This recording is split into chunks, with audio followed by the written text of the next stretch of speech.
Hi everyone, स्वागत है आप सभी का टीचिंग गोल्स के लर्निंग प्लेटफॉर्म पर। आई होप आप सभी लोग अच्छे होंगे।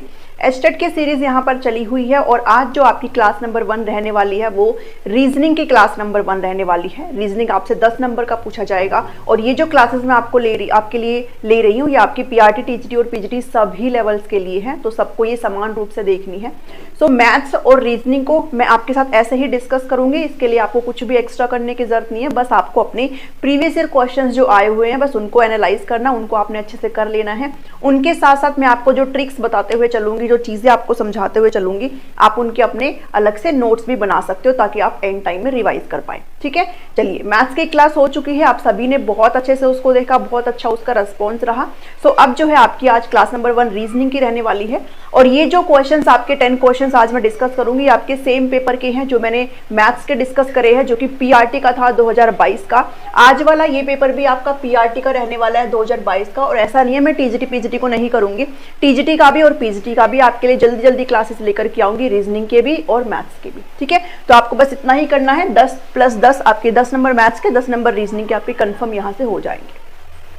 चलिए क्वेश्चन नंबर 1 को करते हैं, फाइंड ओड वन आउट। आपको यहाँ से ये आपको 4 ऑप्शन दिए गए हैं, इसके अंदर आपको कोई भी जो ओड लग रहा है, मतलब 3 आपको एज इट इज एक ही सीक्वेंस के मिलेंगे, आपको चौथा जो है इसमें से नेग्लेक्ट करना है और आपको उसे फाइंड आउट करना है, ओड वन आउट को बताना है। सबसे पहला है आपका ऑप्शन आर्टिकल है, ठीक है, मैं यहाँ पर लिख देती हूँ।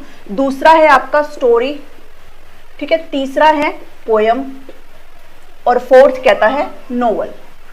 आर्टिकल का मतलब क्या होता है? कोई भी लेख जिसको आप बोलते हो, ठीक है। स्टोरी मतलब कहानी होती है, पोयम मतलब आपकी कविता होती है और नोवेल का मतलब कोई उपन्यास वगैरह होता है। आपने पढ़े भी बहुत सारे होंगे, है ना, बहुत सारे नोवेल्स भी अवेलेबल हैं। तो इसमें से आपने कोई भी एक ओड वन जो है उसको आउट करना है। देखो अब इसमें बहुत सारे बच्चे जो है कंफ्यूज हो जाते हैं, बट आपको कंफ्यूज नहीं होना है, थोड़ा सा बस दिमाग लगाना और कुछ भी नहीं। आर्टिकल, स्टोरी, पोयम और नोवेल, इसमें से कोई एक। अब देखो, जब आप आर्टिकल को देखते हो, जब आप स्टोरी को देखते हो और जब आप नोवेल को देखते हो, इसका जो आंसर है करेक्ट वो ऑप्शन नंबर 3 है। बट क्यों है उस चीज को समझेंगे।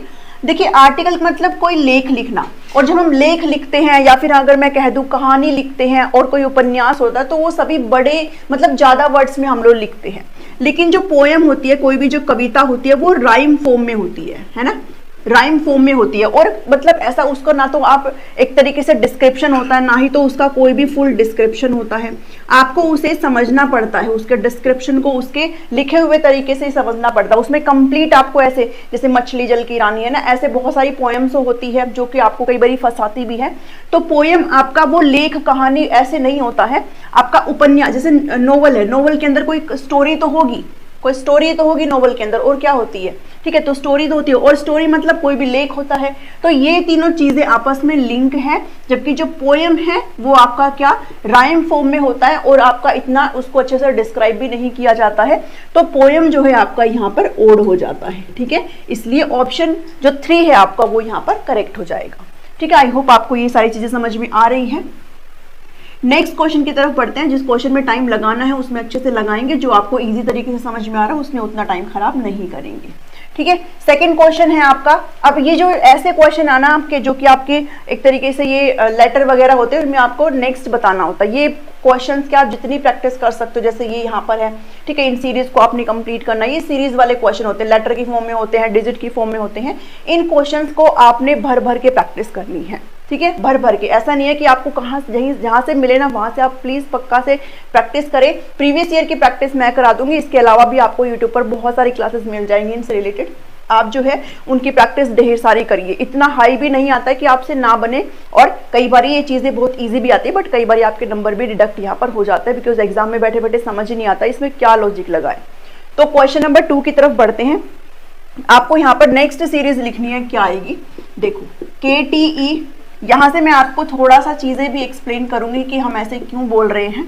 AJU, उसके बाद IRC है, और आपको यहां पर नेक्स्ट टर्म बताना है, ठीक है। एक तो ना पहले आपको ना नंबरिंग आनी चाहिए।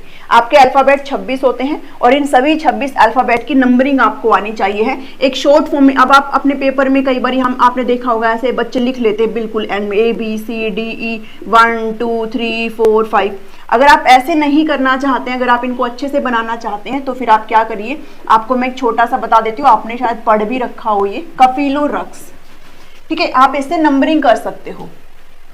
कफिलोरक्स ये क्या है, जैसे ये 3 नंबर 6 नंबर, और ये ऐसे आप मल्टीप्लाई में लिख सकते हो, 3 6 9 12 15 18 21 और ये क्या है 24 है, ठीक है। तो ये क्या है 3 6 9 12 15 18 21 और 24, आपने 3 की टेबल ऐसे ऐसे तो लर्न कर सकते हो ना। अब इसका अपोजिट करेंगे तो भी आपका ऐसे, यहाँ से आप 3 कर लो, 6 3 3 9 12 15 18 और 21 होता है ये, और ये 24, ठीक है। ऑपोजिट भी आपसे कई बार पूछ लेते हो, और ऑपोजिट आप कैसे निकाल सकते हो वो भी एक्सप्लेन करेंगे, बट यहाँ पर आपको ये चीज जरूर ध्यान में रखनी है, आपको ये नंबरिंग पता होनी चाहिए है। जब आप इन क्वेश्चन को बनाने के लिए बैठे तो आपके माइंड में झट से आ जाना चाहिए कि के जो है इसका नंबरिंग क्या है, ठीक है। अगर आपको नहीं भी आता, अगर आप बिल्कुल स्टार्टिंग में हो तो आप इस चीज को याद कर लेना, कफिलोरक्स, ठीक है। कफिलोरक्स को लिखना, अपनी नंबरिंग लिख लेना। अब देखो फटाफट से हो जाएगा। के कहाँ आता है भाई, के आता है आपका एल से पहले, आई जे और के एल से पहले आता है ना, और ये जो एल है वो 12 नंबर पर है, तो के क्या हो जाएगा, के आपका 11 नंबर हो जाएगा, ठीक है। मैं समझाने में थोड़ा टाइम ले रही हूँ बट आप जल्दी जल्दी कर जाएंगे। टी कहाँ पर आता है, टी आपका आता है यू से पहले, तो टी आपका 20 नंबर का हो जाएगा, ठीक है। ई कहाँ आता है, ई आपका आता है भाई एफ से पहले, तो एफ यहाँ पे 6 नंबर है, तो आपका ई कितना हो जाएगा 5 नंबर का हो जाएगा। ऐसे आप नंबरिंग कर लें, ठीक है, आपको अच्छे समझ में आएगा। एस कहाँ है, एस आता है आर के बाद, तो ये 19 नंबर हो गया। बी आपका 2 आता है, बहुत ही सिंपल सी बात है। और एम आपका कहाँ आता है, एम आपका एल के बाद आता है, ठीक है, तो ये आपका 13 नंबर का हो जाएगा, एल एम एन है ना, ऐसे आता है ना। और उसके बाद ए आपका 1 आता है। जे कहाँ पे आता है, जे आपका आई के बाद आता है, तो ये 10 हो जाएगा। यू कहाँ आता है, 21 नंबर पर है, ये लिखा हुआ है। आई कहाँ पर है, 9 नंबर पर है। आर आपका 18 नंबर पर है, और सी आपका 3 नंबर पर होता है। अब आप इन चीजों को बना पाएंगे। अब देखो ये कह रहा है 11 20 5 19 2 13। अब दिमाग लगाओ कि क्या इसमें चीज लगी हुई है, क्या माइनस किया गया है, क्या घटा किया गया है, क्या कुछ ऐड किया गया है, वो सारी चीजों में दिमाग लगाना है। अब इस चीज में क्या हो रहा है, अगर आप देखेंगे सीक्वेंस से, तो देखो 11 + 8 19, 19 + 8 कितना होता है भाई 27 होता है, 27 होता है ना। लेकिन अल्फाबेट तो आपके 26 तक होते हैं। 26 के बाद आपका फिर से ए आ जाता है, जो कि 1 नंबर पर है, तो ये भी बिल्कुल सही है, ठीक है, ए 1 नंबर पर आ गया। अब जब 1 में मैं 8 ऐड करूंगी तो मेरे पास कितना आता है, 9 आता है। मतलब इतना तो मुझे समझ में आ गया, ठीक है। अब मेरी जो नेक्स्ट सीरीज होगी उसमें क्या आएगा भाई, इस 9 के अंदर मेरे को 8 और ऐड करना है, यानी कि 9 और 8 17, 17 आएगा। और 17 की नंबरिंग कहां पर है, यानी कि आर से जस्ट पहले, आर से जस्ट पहले क्या आता है, क्यू आता है भाई, क्यू आता है ना, तो यहाँ पर क्या आएगा, यहाँ पर आपका क्यू आ जाएगा। पहली नंबरिंग हमें पता चल गई, क्यू आ जाएगा भाई। उसके बाद अब देखो यहाँ पर भी आप, जैसे ये 20 है, ठीक है, 20 में अब आप फिर से आप 8 ऐड करो। 20 में जब आप 8 ऐड करो कितना आता है, 28 आता है। लेकिन अल्फाबेट तो आपके सिर्फ 26 होते हैं ना, तो 26 के बाद आपका 1 और 2 आ जाएगा 28 में, यानी कि 2 ऐड कर रहे हैं, तो 2 यानी कि 1 और 2 नंबर पर तो बी होता है, ये आप सभी को पता है, तो यहाँ पर बी आ जाएगा। 2 में 8 ऐड करेंगे तो कितना आएगा, 10 आएगा, ठीक है। 10 नंबर पे आपका जे है, 10 में से 8 जब हम ऐड करें तो 18 आता है, 18 पे आर है, और 18 में जब मैं 8 ऐड करूंगी प्लस में 8, यानी कि 18 और 8 कितना होता है, 26 आता है। और 26 पे क्या होता है, आपकी जेड होता है, ठीक है। ऐसे ही मैं इनको कर लूंगी। 5 में 8 ऐड करूंगी 13 आया, 13 में 8 ऐड करूंगी 21 आया, 21 में 8 जब मैं ऐड करूंगी तो कितना आता है, 29 आता है। और 29 मतलब कितना हो गया भाई, 26, 26 + 3, 26 मतलब जेड 1 2 3, यानी कि ए बी सी। तो इसका क्या आंसर आएगा आपका, QZC, इसका यहाँ पर करेक्ट आंसर हो जाएगा, ठीक है। तो आपको ऐसे इन सारी चीजों को करना है, QZC। इन सभी जो चीजें मैं आपको बता रही हूँ ये थोड़ा सा ध्यान में रखना। और कई बार ऐसा नहीं भी +8, कई बार मल्टीप्लाई में भी दे देते हैं, कई बार माइनस में भी हो जाता है, ठीक है। कई बार इनका ऑपोजिट भी देखने को मिलता है, तो आपको ऑपोजिट यहाँ पर पता रहना चाहिए, ठीक है। अगर आप ऑपोजिट नहीं निकालना चाहते तो आप ऐसे भी कर सकते हो भाई, आगे से 3 किया, अब यहाँ से मैं पीछे से 3 कर लूँ तो भी मेरा ऑपोजिट निकल जाएगा, ठीक है। जैसे आपका L है, वो यहाँ पर अगर मैं यहाँ से बाहर नंबरिंग कर रही हूँ तो आपका 12 नंबर यहाँ आ रहा है, बट यहाँ से करी तो 12 नंबर आपका O आ रहा है, तो मतलब ये एक दूसरे के क्या है, ऑपोजिट है। बट अगर आपको ऑपोजिट निकालना है फिर आप कैसे करेंगे, मान लीजिए अगर आपको निकालना है, और थोड़ा मैं एक बार ट्रिक भी बता दूंगी, तो किसी भी लेटर का ऑपोजिट निकालने के लिए, उसका उल्टा निकालने के लिए आप क्या करेंगे, 27 - रैंक ऑफ लेटर, उस लेटर की रैंक को उसमें से माइनस कर देंगे। जैसे मान लो मुझे निकालना है आई का, मुझे ऑपोजिट निकालना है, ठीक है, ऑपोजिट ऑफ लेटर आई। तो क्या हम करूंगी 27 माइनस इसका रैंक क्या है 9 है ना, तो इसमें से मैं कर दूंगी 17 में से 9 गया 8, 18 आ गया। अब देखो यहाँ पर 18 कितना है, 18 है आपका आर, तो यानी कि आपका जो आई का ऑपोजिट है वो क्या आ गया, ऑपोजिट ऑफ आई कितना आ गया आपका आर आ गया। ठीक है, तो आप ऐसे भी अपने ऑपोजिट निकाल सकते हो। अगर आप ऐसे नहीं निकालना चाहते हो ऑपोजिट, तो मैं थोड़ा सा वैसे आपको बता देती हूँ कि आप कैसे करेंगे इस चीज़ को। देखो यहाँ पर लिख लो ए बी सी डी, एक सेकेंड थोड़ा मैं इसको भी इरेज कर देती हूँ। मैंने कैसे ऑपोजिट लर्न करे हुए हैं, A B C D E F G H I J K L M N O P Q R S T U V W X Y Z. तो आप इसको ऐसे कर सकते हो, जैसे ए टू जेड हम कई बार लिखते हैं, ठीक है, आप इसको ऐसे याद कर सकते हो। इसको बाय से याद कर सकते हो, बी वाई बाय। इसको क्रैक्स से याद कर सकते हो, भाई खाने का होता है क्रैक्स, ठीक है। इसको माउंटेन ड्यू से याद कर सकते हो, ठीक है। इसको इवनिंग से याद कर सकते हो, ऐसे ही मैंने करा हुआ है, इवनिंग से इसको याद कर सकते हो। इसको कैसे याद करोगे, इसको आप फनी याद कर सकते हो, ठीक है, फनी फनी आप ऐसे याद कर सकते हो, एफ यू, एफ का उल्टा यू होगा तो आप फनी करके याद कर लो। इसको आप गीता से याद कर लो, ठीक है, जैसे मैंने करा हुआ है। ये आपका क्या है, ये आपका हनी सिंह से याद कर लो भाई, इसको हनी सिंह, ठीक है, हनी सिंह पता है ना कौन है हनी सिंह। आई आर से क्या बनता है, आई आर से आपका इंडियन रेलवे बनता है, इंडियन रेलवे, तो ऐसे याद कर सकते हो। या फिर आप जो आपका स्टार्टिंग का टाइम रहता है, या फिर आप थोड़ा लिख भी सकते हो एंड में, ठीक है। जेके से क्या बन रहा है भैया, आपका कर सकते हो जम्मू क्वीन, ठीक है, कुछ भी कैसे भी करके आप याद कर सकते हो। जैकलीन से याद कर सकते हो। केपी मतलब आपका पीके मूवी था ना, उससे याद कर सकते हो, ठीक है। एलओ मतलब लव होता है, तो ये आपका ऑपोजिट हो गया। एमएन का मतलब क्या होता है, मॉर्निंग नाइट, आप याद कर सकते हो, ठीक है, मॉर्निंग नाइट। कैसे भी आप करके इनको याद कर सकते हो। तो आपको ये याद करने का तरीका मैंने ऑपोजिट का बता दिया कि आपको ऐसे याद होना चाहिए ताकि आप इन चीजों को आराम से बना पाएं। साथ ही इनकी नंबरिंग अगर आपको याद है, जैसे कफील और रक्स अगर आप लिख लेते हो तो आप फटाफट से इनकी नंबरिंग लगा लेते हो, और नंबरिंग लगाने के बाद ना ये चीजें बहुत ईजी हो जाती है, ठीक है। अब ऐसा जरूरी नहीं है कि आपसे ऐसे ही क्वेश्चन पूछा जाएगा, आपसे और थोड़ा सा घुमा फिरा के पूछ सकते हैं। इसलिए इनकी आप जितनी प्रैक्टिस कर सको ना, उसके लिए आपको उतना ही अच्छा है, आपके क्वेश्चन उतनी ही अच्छी तरीके से बन जाएंगे। या तो आपके पास सफिशिएंट टाइम है, आप यदि आप ये सोचो कि भाई 1 नंबर का तो मैं इसको छोड़ देता हूँ, तो वो 1 नंबर भी बहुत मायने यहाँ पर रखता है, ठीक है, वो 1 नंबर भी बहुत मायने रखता है। और ये वो बता सकते हैं जिनका पिछली बार एस्टेट 1 या 2 नंबर से रहा था, तो 1 नंबर भी बहुत मायने रखता है, बिकॉज अभी तो आपका नोटिफिकेशन भी नहीं आया है। थर्ड क्वेश्चन पर बढ़ते हैं। यहाँ पर भी आपको सीरीज को कंप्लीट करना है 23, 50, 105 और उसके बाद का आपका बताना है क्वेश्चन मार्क है। तो इसको आप कैसे करोगे, कई बार ये प्लस से हो जाता है, कई बार ये माइनस से हो जाता है, कई बार मल्टीप्लाई से हो जाता है, ठीक है। आपको ऐसे करना है। देखो ये कैसे होगा, 4 को मैं 2 से मल्टीप्लाई करूंगी और 2 प्लस करूंगी तो 10 आ जाता है, 4 दूनी 8 प्लस 2 10, ठीक है। 10 को मैं 2 से मल्टीप्लाई करूंगी और उसमें 3 ऐड करूंगी तो मेरा 23 हो गया। 23 को मैं 2 से मल्टीप्लाई करूंगी और उसमें 4 ऐड करूंगी तो मेरा 50 आ जाता है। इसको मैं 2 से मल्टीप्लाई करूंगी और 5 ऐड करूंगी तो 105 आ गया।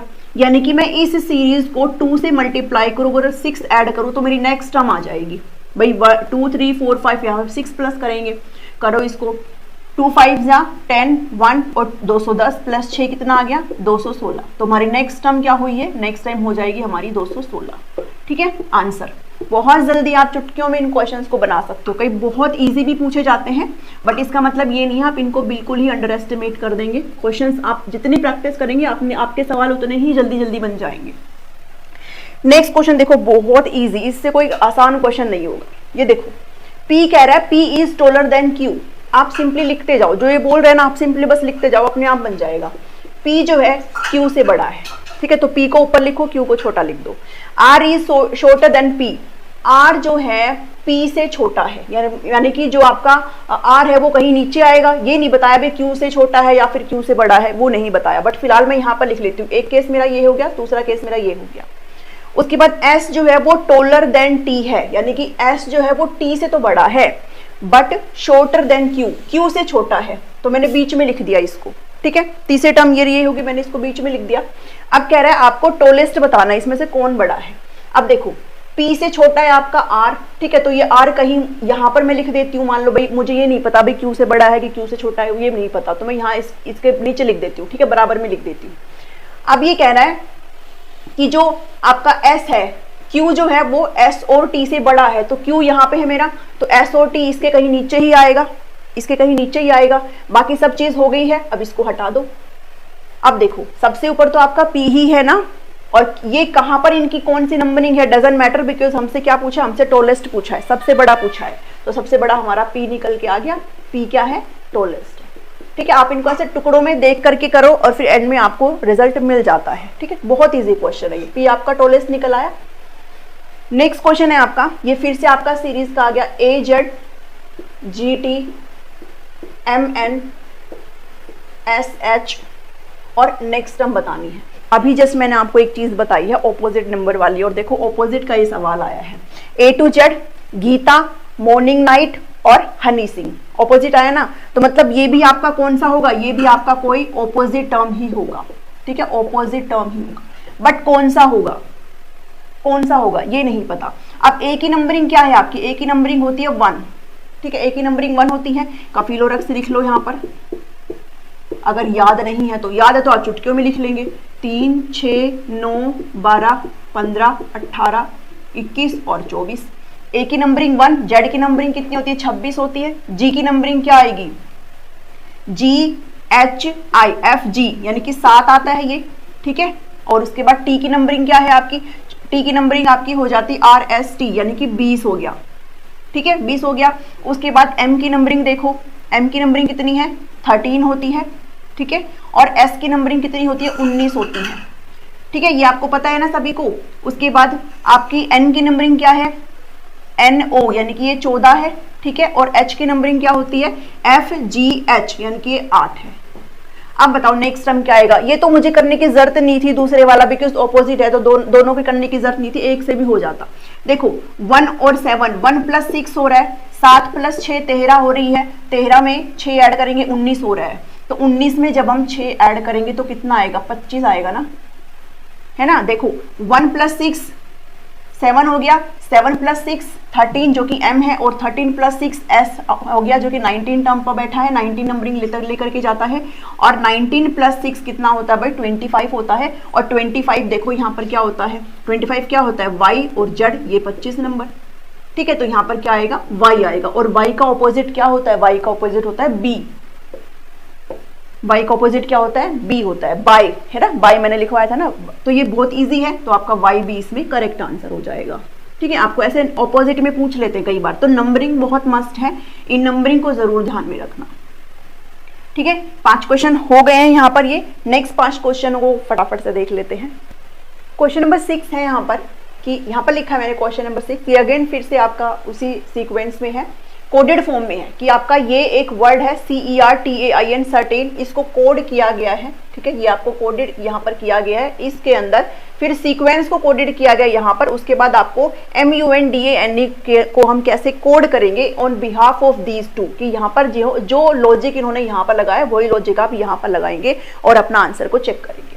देखो CERTAIN XVIGZRM, अब यहाँ पर जो पीछे मैंने आपको बताया है उससे आप जल्दी से यहाँ पर क्विकली समझ जाएंगे कि ये चीजें क्या चल रही है। बट कई बार आपको यहाँ पर नंबरिंग भी करनी पड़ती है, तो आप अपना वो कफिलोरक्स जो है वो एक जगह अच्छे से लिख करके रेडी रखें, उसके बाद आप अपनी यहाँ पर फटाफट से नंबरिंग करेंगे, ठीक है। बट मुझे यहाँ पर नंबरिंग करने की जरूरत नहीं है, क्यों नहीं है, तो देखो यहाँ पर C लिखा है X से, E लिखा है B, आपको क्या ये ऑपोजिट नहीं दिख रहा, ऑपोजिट है ना ये भाई। C का ऑपोजिट X होता है, क्रैक्स हमने पढ़ा था। E का ऑपोजिट इवनिंग यानी कि V होता है। R का ऑपोजिट इंडियन रेलवे किया था तो I है। T का ऑपोजिट गीता किया था हमने तो G है, ठीक है, ये भी ऑपोजिट है। उसके बाद A का ऑपोजिट Z होता है, I का ऑपोजिट R होता है और N का ऑपोजिट M होता है, यानी कि ये सारे क्या है, एक दूसरे के ऑपोजिट है। अगर ये ऑपोजिट है तो फिर ये भी आपके ऑपोजिट है भाई।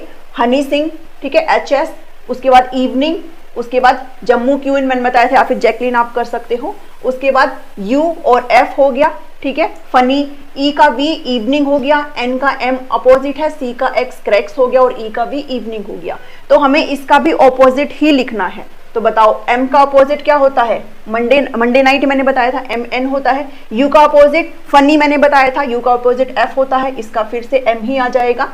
d का अपोजिट मैंने माउंटेन ड्यू बताया था, तो dw आ जाएगा। a का opposite z, a to z आ जाएगा।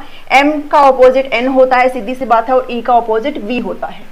तो आपका ये यहाँ पर करेक्ट आंसर हो जाएगा, ठीक है, MUNDANE, तो इसका आपका करेक्ट आंसर ये हो जाएगा। अपने ऑप्शंस को मैच कर लीजिएगा, ठीक है, करेक्ट आंसर आपका ये हो जाएगा। बट कई बार ऑपोजिट ना दे करके आपको फिर यहाँ पर अपना सीक्वेंस भी लगाना होता है, C का 3 होता है, E का 5 होता है, ठीक है, तो आपको ऐसे करके अपनी नंबरिंग करके भी चेक करना होगा। आगे बहुत सारे ऐसे क्वेश्चन भी आएंगे तो उनको भी देख लेना, ठीक है। आपको कुछ भी चीजें ऐसे लगती है मुझे लिख लेनी चाहिए तो आप जरूर लिख लें। 7 क्वेश्चन कहता है भाई यहाँ पर भी इन्होंने कुछ लॉजिक लगाया है और इन्होंने कहा कि 6241 जो है वो 9 के इक्वल है। फिर इन्होंने कुछ लॉजिक लगाया, सेम ही लगाया है, 3273 इन्होंने कहा कि ये 20 के इक्वल है। अब कह रहा है कि 4523 आपका किसके इक्वल है, जो आपने सीरीज, जो आपने लॉजिक यहाँ पर लगाया है उसी लॉजिक के अकॉर्डिंग बात करनी है। 6241, तो आपको यहाँ पर अपने अब अंकों से खेलने वाली बात, आप डिजिट से कितना खेल सकते हो वो आपको यहाँ पर पता लगाना है। इसलिए इन क्वेश्चंस की आप जितनी प्रैक्टिस कर सकते हो आप उतनी करिए इन प्रैक्टिस को, ठीक है। और अगर नहीं भी कर पाएंगे तो जितने भी हम प्रैक्टिस सीरीज यहाँ पर लगाएंगे इससे भी आपकी काफी हेल्प हो जाएगी।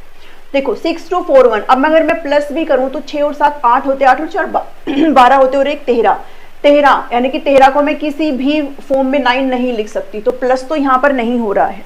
तो यहाँ पर क्या हो रहा है ऐसा, तो इसके अंदर जो हो रहा है ना 6241, देखो पहले इन दो का हम करेंगे मल्टीप्लाई, उसके बाद करेंगे माइनस, 4 - 1 करेंगे। आपको दिमाग लगाना है कि कितना आप क्या चीजें ऐसी कर सकते हो कि आपको इसे 9 ही बनाना है। तो यहाँ पर जो आंसर, अब हो सकता है आपका एक नया लॉजिक हो इसके पीछे, ठीक है, आपका नया अपना कोई अलग लॉजिक हो। तो जो मैंने यहाँ पर लॉजिक निकाला है वो ये है कि 6 दूनी 12 माइनस 4 में से 1 गया 3 हो जाएगा, 12 में से 3 गया वो कितना आएगा 9, ठीक है, मैंने अपना ये लॉजिक यहाँ पर लगाया। उसके बाद देखते हैं कि क्या ये वर्क करता है इससे। 3 × 7 माइनस 3 - 2, 7 या 21, 3 में से 2 गया 1, 20, यानी कि ये भी सही है। तो मतलब ये भी हमारा फिर ऐसे ही काम करेगा जैसे हमने ये कहा है, आगे के 2 को मल्टीप्लाई करेंगे माइनस और पीछे के 2 को माइनस कर देंगे। 4 × 5 - 2 - 3। अब इसके अंदर हम कई बार जल्दबाजी कर देते हैं कि भाई 3 में से 2 गया 1, 4 में से 5 और 20, 20 में से बीच में 20 में से 1 गया 19 होता है। बट देखो ध्यान से चीजों, इसको माइनस बाहर है, एक माइनस अंदर से भी तो आएगा, है ना, और शायद आपका 19 ऑप्शन में भी है तो हम 19 ऑप्शन करके टिक से राजी हो जाएंगे, है ना। लेकिन 20 ये माइनस माइनस तो प्लस हो जाता है, तो यहाँ पर क्या आ जाएगा 21, तो इसका आंसर क्या आ जाएगा, इसका आंसर हो जाएगा 21, ठीक है। तो जहाँ पर जिस ऑप्शन में आपका 21 लिखा हुआ है आपका वो यहाँ पर करेक्ट हो जाता है। तो ये सिंपल सी बात है, आपका हो सकता है अब आप ये कहें कि आपने तो फट से लगा दिया, हम कैसे लगाएंगे। तो ये जो चीज़ें है ना वो आपकी प्रैक्टिस से आ जाती है। आप जितना प्रैक्टिस करोगे ना आपका दिमागी लेवल उतना ही खुलता है और आप उतना ही ज़्यादा चीज़ों को सोचने में कैपेबल हो जाएंगे। तो आप जितनी प्रैक्टिस करेंगे उतनी प्रैक्टिस आपके लिए सही रहेगी। 8 क्वेश्चन है, कह रहे हैं m एक स्क्वायर नंबर है, then next immediate square number क्या होगा। m जो है एक स्क्वायर नंबर है, ठीक है, और स्क्वायर नंबर वो होते हैं जिनका भाई रूट वगैरह निकल जाता है। जैसे आपका 16 है, 16 आपका एक स्क्वायर नंबर है तो इसका रूट निकल जाता है, क्या आएगा 4, ठीक है। तो 4 को जब हम स्क्वायर करेंगे तो आपका स्क्वायर नंबर हो जाता है। तो ये कह रहा है एक ऐसा स्क्वायर नंबर है जो कि m है, m का इमीडिएट स्क्वायर नंबर क्या होगा। और आपसे ऑप्शन दिया है m+4 होगा, m+√2m+1 होगा, या फिर +2√m-1 या फिर m² + 2m होगा। तो अब आप इसको कैसे करोगे, अब आप इसको एग्जाम्पल से करोगे, ठीक है। मैं सबसे छोटा ही एग्जाम्पल ले लेती हूँ, जैसे मैंने 4 ले लिया। 4 आपका एक स्क्वायर नंबर है क्योंकि ये आपका 2 में खुल जाता है, भाई 2 का स्क्वायर ही तो 4 होता है, तो 4 का है आपका एक स्क्वायर नंबर है। मान लो मैंने m मान लिया 4, ठीक है। अब मैं ऑप्शन में रख के देख लूंगी। फर्स्ट ऑप्शन कहता है m+m यानी कि 4 + 4 = 8। ये तो स्क्वायर नंबर नहीं है, 8 तो स्क्वायर नंबर नहीं होता, ये तो क्यूब होता है, किसका 2 का। हमें तो स्क्वायर चाहिए, तो ये तो ऑप्शन हो गया गलत। सेकंड पे रखो, मैंने m को 4 माना है तो 4 + 2 √4 + 1। इसको मैं खोल लूंगी तो कैसे खुलेगा, 2 × 2 + 1, भाई √4 2 ही तो होता है ना, 2 होता है ना, वो कट जाता है। √4 को मैं कैसे लिखती हूँ, √2 की पावर स्क्वायर, और ये स्क्वायर से अंडर रूट कट जाता है, मैंने आपके साथ पिछली वीडियो में डिस्कस किया था। तो 4 + 4 + 1 कितना हो गया 9, और 9 आपका स्क्वायर होता है किसका 3 का। तो ये बिल्कुल सही है आपका ऑप्शन नंबर 2। नेक्स्ट में जाओगे तो इस पे आगे जाना ही नहीं, आपका ऑप्शन नंबर 2 यहाँ पर सेलेक्ट हो चुका है, करेक्ट हो चुका है इस क्वेश्चन के अकॉर्डिंग। बट फिर भी अगर हम रखें तो 4 + 4 8 और -1 7 आता है ऑप्शन नंबर 3 में, जो कि नहीं है। यहाँ पर 16 + 4 यानी कि 20 आता है, और 20 भी आपका कोई भी स्क्वायर नंबर नहीं होता, तो इसलिए ऑप्शन नंबर 2 यहाँ पर करेक्ट हो जाता है। आप मान के कर सकते हो इन क्वेश्चंस को, ठीक है, तो आप ऐसे मान के कर सकते हो। 4 ना रखना चाहो तो आप 9 रख के देख लो, 16 रख के देख लो, 25 रख के देख लो, सारे स्क्वायर नंबर है, ठीक है। 9 क्वेश्चन देखिए, ये कहता है ए और बी दोनों भाई है। अब ये जो ब्लड रिलेशन वाले क्वेश्चन है ना, इनके अंदर एक चीज ध्यान में रखना, कई बार आपसे कहते हैं भाई जैसे मान लो सबसे ऊपर आप अपनी पीढ़ी वाइज चलो, ठीक है, जैसे मान लो ये आपकी पीढ़ी है और इन क्वेश्चंस को ना आप अपने ऊपर रख के क्वेश्चन को सोल्व करने की कोशिश किया करो, बहुत ईजी हो जाता है। अपने ऊपर रख के सोल्व करने की कोशिश किया करो, अपनी रिश्तेदारी में जाके क्वेश्चन को सोल्व करने की कोशिश किया। ये जैसे मान लो मेरी पीढ़ी है, मेरे मदर फादर की पीढ़ी में यहाँ लिखूंगी और मेरे मदर फादर के ऊपर जो मेरे ग्रैंड फादर और ग्रैंड मदर है उनकी पीढ़ी में यहाँ लगाऊंगी, ठीक है। मैं ऐसे सीरीज में लिखती हूँ हमेशा, आप भी ऐसे ही लिखने की कोशिश करना, हो सकता है आपका अलग तरीका हो तो आप अपने तरीका पर बने रहना, ठीक है। जब भी बात करती है ब्रदर्स की, यानी कि जो मेल वर्ग है, जब उसकी बात करें तो आप हमेशा एक प्लस लगा देना मेल वर्ग को कंसिडर करने के लिए। फीमेल को करने के लिए मैं हमेशा एक माइनस लगा देती हूँ कि ये फीमेल को डिनोट करता है, ठीक है। और जब कपल हो, जैसे मम्मी पापा की अगर बात हो रही है, तो फिर मैं वहां पर ऐसे लगा देती हूँ, ये साइन दिखाता है कि मतलब किसी मैरिड कपल की बात हो रही है, ठीक है, किसी मैरिड कपल, यानी कि उसकी शादी उससे हो रखी, उसकी शादी फलाने से हो रखी। ये लगाती हूँ तो इसका मतलब ये होता है कि वो ब्रदर सिस्टर वाला है, ठीक है। तो इससे आपके क्वेश्चन जो है ना वो बहुत अच्छी आप समझ पाओगे इससे, इन सारी चीजों से। चलिए अब इस क्वेश्चन के अंदर हमें क्या देखना है, इस क्वेश्चन के अंदर 9 जो क्वेश्चन है, ये कह रहा है ए और बी दोनों भाई है, ठीक है, और दोनों भाई है तो मतलब मैं क्या करूंगी, ये ए हो गया और ये बी हो गया, ये वाला सिंबल भाई बहन वाला है और दोनों भाई है मतलब, तो मतलब ये जेंट कैटेगरी में है, ठीक है, तो मैंने इसको प्लस लगा दिया। फिर कह रहे सी और डी दोनों बहनें हैं, सी और डी दोनों बहनें हैं, ठीक है। अब भाई बहन वाला है तो मैंने एक माइनस का साइन लगा दिया, और ये आपका माइनस मतलब ये दोनों फीमेल कैटेगरी से आती है। अब कहता है ए सन मतलब ये अपोस्ट्रोफी एस है, मतलब ए का बेटा, ए का जो बेटा है वो डी का भाई है, ए सन इज डीज ब्रदर, ठीक है, ए का बेटा। अब ए का बेटा तो इसके नीचे ही जाएगा, बिकॉज पीढ़ी है भाई, ये पेरेंट्स की पीढ़ी है तो हमारी पीढ़ी तो नीचे जाएगी ना, आप खुद को कंसिडर करके ऐसे देख लो भाई, ए का बेटा तो नीचे जाएगा, ऊपर तो नहीं जाएगा, ऊपर तो इनके मम्मी पापा जाएंगे। तो ए का बेटा है, ए का बेटा, अब बेटे का नाम नहीं दिया तो मैं एक्स मान लेती हूँ और ये प्लस है, ठीक है। ए का जो बेटा है वो डी का भाई है, डी ये है, डी ये ना, मैंने इसको उठा के नीचे लिख दिया सेम, क्योंकि सी और डी दोनों सिस्टर है, सिस्टर का साइन रिप्रेजेंट कर दिया यहाँ से। अब ये कह रहा है कि जो ए का बेटा है वो कोई भी होगा, उसको एक्स मान लिया मैंने, ये भाई है, बेटा है मतलब लड़का है, और ये इसकी बहन है, मतलब ये तीनों क्या हो गए, ये तीनों भाई बहन हो गए, ये तीनों भाई बहन हो गए ना, जिसमें से 2 लड़कियां और एक ये लड़का है जो कि बेटा है इसका ए का, ठीक है। अब क्या कह रहा है ये कि how is B related to C, B का क्या संबंध है सी के साथ। अब देखो ये जो है इसके पापा हैं, ए जो है इस एक्स के, जो भी है ये एक्स जो इनका बेटा है इसके पापा हैं। अगर ये ए जो है एक्स के पापा है तो सी और डी के भी तो पापा ही हुए, है ना, सी और डी के भी तो पापा ही हुए, तो सी के पापा है ये और पापा का भाई है ये, भाई सिबलिंग वाला है ना, ये सिबलिंग वाला। अगर मैं ये लगाती तो मतलब ये तो कोई फिर फीमेल पार्ट होता, ठीक है, तो ये लेकिन क्या है, ये भाई है, तो पापा का भाई क्या होता है, पापा का भाई तो अंकल होता है ना, है ना भाई, पापा का भाई क्या होता है, अंकल होता है। तो ये क्या आ जाएगा इसका आंसर, बी कैसे रिलेट करता है सी से, तो सी का जो बी है वो क्या हुआ, चाचा हुआ, ठीक है, अंकल हो गया, ठीक है। तो क्वेश्चन नंबर 9 का आंसर अंकल, अंकल आपको ऑप्शन में मिल जाएगा। 10th क्वेश्चन कहता है आपको अरेंज करना है, अरेंज करना। ये जो ब्लड रिलेशन वाले ना कुछ क्वेश्चन ऐसे भी आते हैं, जैसे वो बोलती है पार्क में बैठी हुई बोलती है कि वो जो बच्चा खेल रहा है वो मेरे फलाने के फलाने का फलाना है, तो आप इसको अपने ऊपर लेकर के सोल्व करने की कोशिश किया करो। मैं हमेशा ऐसे ही सोल्व करती हूँ, मुझे वैसे समझ में नहीं आता, मैं हमेशा अपने ऊपर लेकर के सोल्व करती हूँ कि वो मेरी बुआ के, चाचा का, ताऊ का जो भी है, तो मैं अपनी बुआ, अपने चाचा, अपने ताऊ तक चली जाती हूँ। तो आप ऐसे अपने क्वेश्चन को सोल्व कर सकते हो, ठीक है। और हमेशा मेरे क्वेश्चन सही होते हैं ये चीज जब मैं ऐसे करती हूँ। अरेंज करिए, फ्रेज दिया है आपको, फर्स्ट ऑप्शन में आपको फ्रेज दिया है, फ्रेज है। सेकंड में आपको दिया है लेटर, आपको इसको मीनिंगफुल उसमें अरेंज करना है। थर्ड दिया है वर्ड, एंड फोर्थ दिया है आपको सेंटेंस, ठीक है, जो कि वाक्य होता है। ये वाक्य होता है, ये शब्द होता है, ये आपका वर्ण होता है, कोई भी लेटर, और फ्रेज मतलब वाक्य का कोई भी अंश होता है, वाक्यांश आप इसको कह सकते हो। तो आप इसको अरेंज करना है, कैसे आएगा, पहले कौन सा आएगा। देखो कोई भी जो सेंटेंस होता है, कोई भी वाक्य होता है, वो किससे मिलकर के बना होता है भाई। सबसे पहले जो भाषा की सबसे छोटी इकाई होती है वो क्या होती है, वर्ण होता है। वर्ण मतलब लेटर। अगर मैं बोल रही हूं my name is Sonam, my name is Sonam, तो ये सेंटेंस भी तो किन्हीं लेटर से मिलके बना है। यहाँ पर एम लिखा गया है, वाई लिखा गया है, नेम लिखा गया, एन लिखा गया, ए लिखा गया है। तो ये जो एम और वाई है वो लेटर होता है, और ये लेटर मिलकर के वर्ड बना रहे हैं। लेटर मिलकर के ही तो शब्द बनाते हैं, वर्ण मिलकर के ही तो शब्द बनता है। तो लेटर मिलके वर्ड बनाता है।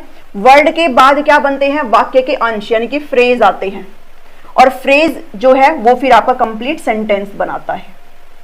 ठीक है, ये आपकी एक सीरीज होती है। सबसे पहले आपका लेटर आएगा जो कि दो है, उसके बाद आपका वर्ड आएगा जो कि 3 है, फिर आपका फ्रेज आएगा 1 है, एंड 4। तो ये जो आपका ऑप्शन में आंसर है, ये जो सीक्वेंस है, ये आपकी यहाँ पर करेक्ट हो जाती है। ठीक है, तो ये 10 क्वेश्चन हमने आज डिस्कस करे। आई होप आपको समझ में आए होंगे। इन क्वेश्चंस को बनाना, आगे भी जल्दी जल्दी क्लासेस लेकर के आएंगे। फिर अभी तो पीआरटी हो गया 2022 का, मैथ्स और रीजनिंग। अब इसके बाद जो है टीजीटी को उठाएंगे 2022 वाला ही, एक में मैथ्स एक में रीजनिंग करा देंगे, फिर पीजीटी वाला भी। ठीक है, तो सबको देखना है, ऐसा नहीं है कि पीआरटी वाले नहीं देखेंगे। आपके लिए भी बहुत अच्छा रहेगा अगर आप उनको देखेंगे। क्यों, क्योंकि आपसे भी कई बारी ये तो आपको ईजी लग रहा होगा, तो इससे भी थोड़ा बढ़ के आपको अपना लेवल चेक करना है। ठीक है, तो चलिए मिलती हूँ नेक्स्ट वीडियो में। पसंद आए तो भी लाइक करना, शेयर करना और सब्सक्राइब कर दीजिए फटाफट से। चैनल को बिल्कुल फ्री होता है सब्सक्राइब करना, और सबके साथ जरूर शेयर करिए अपने ग्रुप्स में कि यहाँ पर आपकी तैयारी चल रही है, ताकि सभी के साथ हम जुड़ सकें। मिलती हूँ नेक्स्ट वीडियो में। Thank you, thanks for watching. Hi everyone, स्वागत है आप सभी का टीचिंग गोल्स के इस लर्निंग प्लेटफॉर्म पर। आई होप आप सभी लोग अच्छे होंगे। एस्टेट की जनरल सेक्शन प्रिपरेशन में आज जो हमारी क्लास रहने वाली है वो रीजनिंग की क्लास रहेगी, और जो क्वेश्चंस हम सोल्व करने वाले हैं वो टीजीटी 2022 के प्रीवियस ईयर जो क्वेश्चंस आए हुए हैं रीजनिंग के, उनको सोल्व करने की कोशिश करेंगे। 10 क्वेश्चन आज सोल्व करेंगे। ऐसे ही हमारी सीरीज चली हुई है मैथ्स की भी और रीजनिंग की भी। आपको इसके अलावा कुछ भी पढ़ने की जरूरत नहीं है, बस आप इन सीरीज को करते रहिए, आप ये क्वेश्चन बनाते रहिए, और जो ट्रिक्स मैं आपको बता रही हूँ, जो मेथड मैं आपको बता रही हूँ, बस आप उनको नोट डाउन करते रहिए, और एंड टाइम में आप उनको रिवाइज कर लेना। इतना ही आपके लिए बहुत है। 10 नंबर आपके मैथ्स में पक्के हो जाएंगे और 10 नंबर आपके रीजनिंग में पक्के हो जाएंगे। चलिए, आई थिंक आपने पिछला जो हमने पीआरटी का रीजनिंग का जो सोल्व किया था, आई होप आपने सभी ने वो देख लिया है। आज जो है टीजीटी का सोल्व करेंगे, और सभी के लिए इक्वली इंपॉर्टेंट है, फिर चाहे पीआरटी हो, टीजीटी और पीजीटी हो, सबके लिए इक्वली इंपॉर्टेंट है। बिकॉज आप अगर इन क्वेश्चंस को बना सकते हैं, देन पीजीटी लेवल में जो क्वेश्चन आएंगे वो भी सेम ही आते हैं, तो आप उनको भी आराम से बना सकते हैं। तो आपकी कहीं ना कहीं जो प्रैक्टिस है ये यहाँ पर हो रही है, साथ ही आपका कंटेंट भी यहीं से ही आपको कवर कर दिया जाएगा। ठीक है, क्वेश्चन नंबर 1 की तरफ चलते हैं। पसंद आए तो जरूर लाइक करिएगा, शेयर करिएगा और सब्सक्राइब कर लीजिए टीचिंग गोल्स को अगर नहीं किया है तो। क्वेश्चन नंबर 1 कहता है, ये आपका ब्लड रिलेशन से है। अनिल इंट्रोड्यूस करता है प्रशांत को, he is the husband of the, ये जीडी का मतलब ग्रैंड डॉटर है, आपको क्वेश्चन स्क्रीन पर शो हो रहा होगा। Grand daughter of the father of my father, how Prashant relate to Anil. इसका मतलब क्या है भाई, आपको ना एक तो ना इनको अपने ऊपर करके सोल्व किया करो। मैं कभी भी अगर ऐसे क्वेश्चन को सोल्व करती हूँ ना, तो अपने रिलेशन में घुस जाती हूँ, मैं अपने आप को मान लेती हूँ। फिर जैसे अगर मैंने यहाँ पर जो बेस है मैंने खुद को रख लिया, तो फिर मैं अपने रिलेशन में जाकर के चीजें समझने की कोशिश करती हूँ। तो मैं आपको ऐसे समझाऊंगी, बट फिलहाल मैं आपको चीजें बता देती हूँ। हमेशा जब जनरेशन वाइज चलते हैं, तो ये जैसे मान लो आपकी जनरेशन है, ठीक है, ये अगर बच्चों की जनरेशन है, ये आपकी खुद की जनरेशन है, तो इससे ऊपर आपके मदर फादर की जनरेशन आएगी। ठीक है, आपके पेरेंट्स की जनरेशन यहाँ पर आएगी, और इसके बाद आपके जो ग्रैंड पेरेंट्स हैं उनकी जनरेशन आती है। एक चीज मैंने आपको और बताया था कि जब कपल का रिलेशन अगर डिनोट करना है, तो आप ऐसे सिंबल बना करके, और आप फीमेल है उनको आप नेगेटिव ऐसे कर सकते हो, और जो मेल है उनको आप प्लस का साइन ऐसे दे सकते हो। अगर आप भाई बहन का या फिर अगर सिबलिंग का रिलेशन दे रहे हो, तो आप सिंपली ऐसे कर सकते हैं, और ब्रदर का मेल कैटेगरी है तो प्लस, और माइनस है तो मतलब ये उसकी बहन हो गई।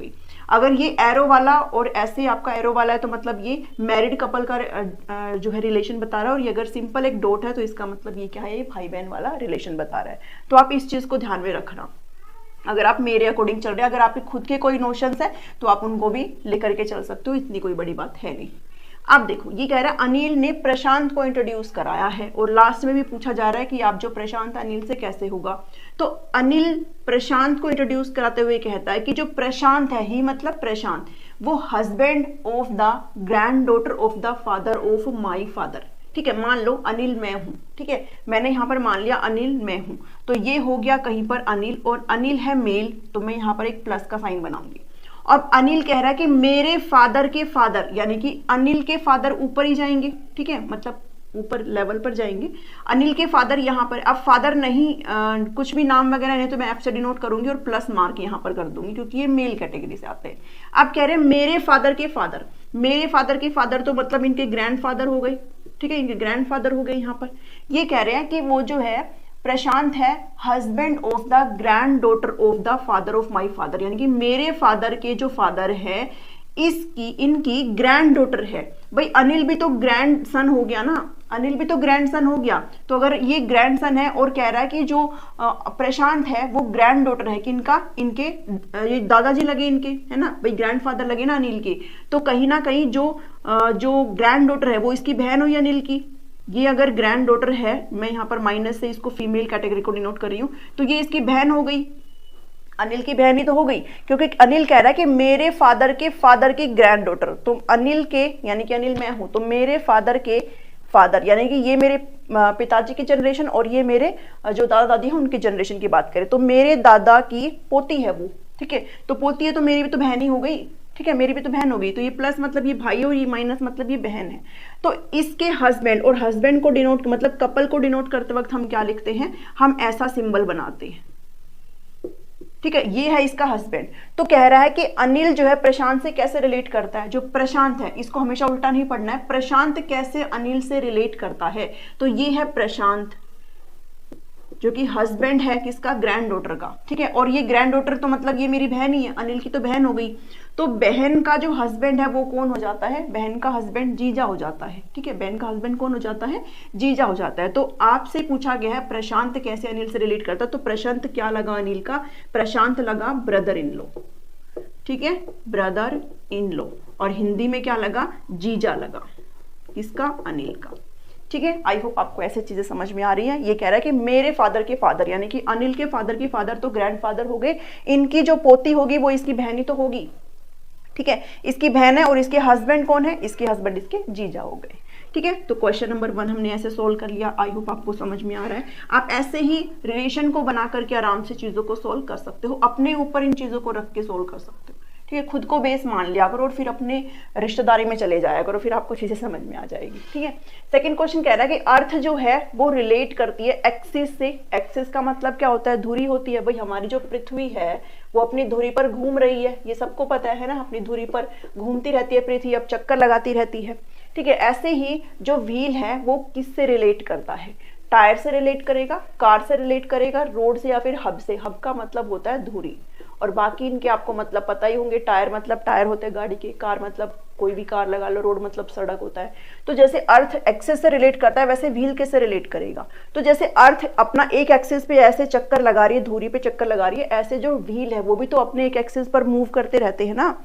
तो इसका मतलब क्या हो जाएगा, जो फोर्थ ऑप्शन है हब जो है यहाँ पर करेक्ट आंसर हो जाएगा, ठीक है। तो सेकंड का हब हो जाएगा। इसमें बीच बिल्कुल भी कंफ्यूज नहीं रहना है। कई बार हम इस चीज को कार मार्क कर देंगे, ठीक है, टायर मार्क कर देंगे, बट उसका हब आंसर आएगा। नेक्स्ट क्वेश्चन है, फिर से आपका ये ओड का आ गया, STUA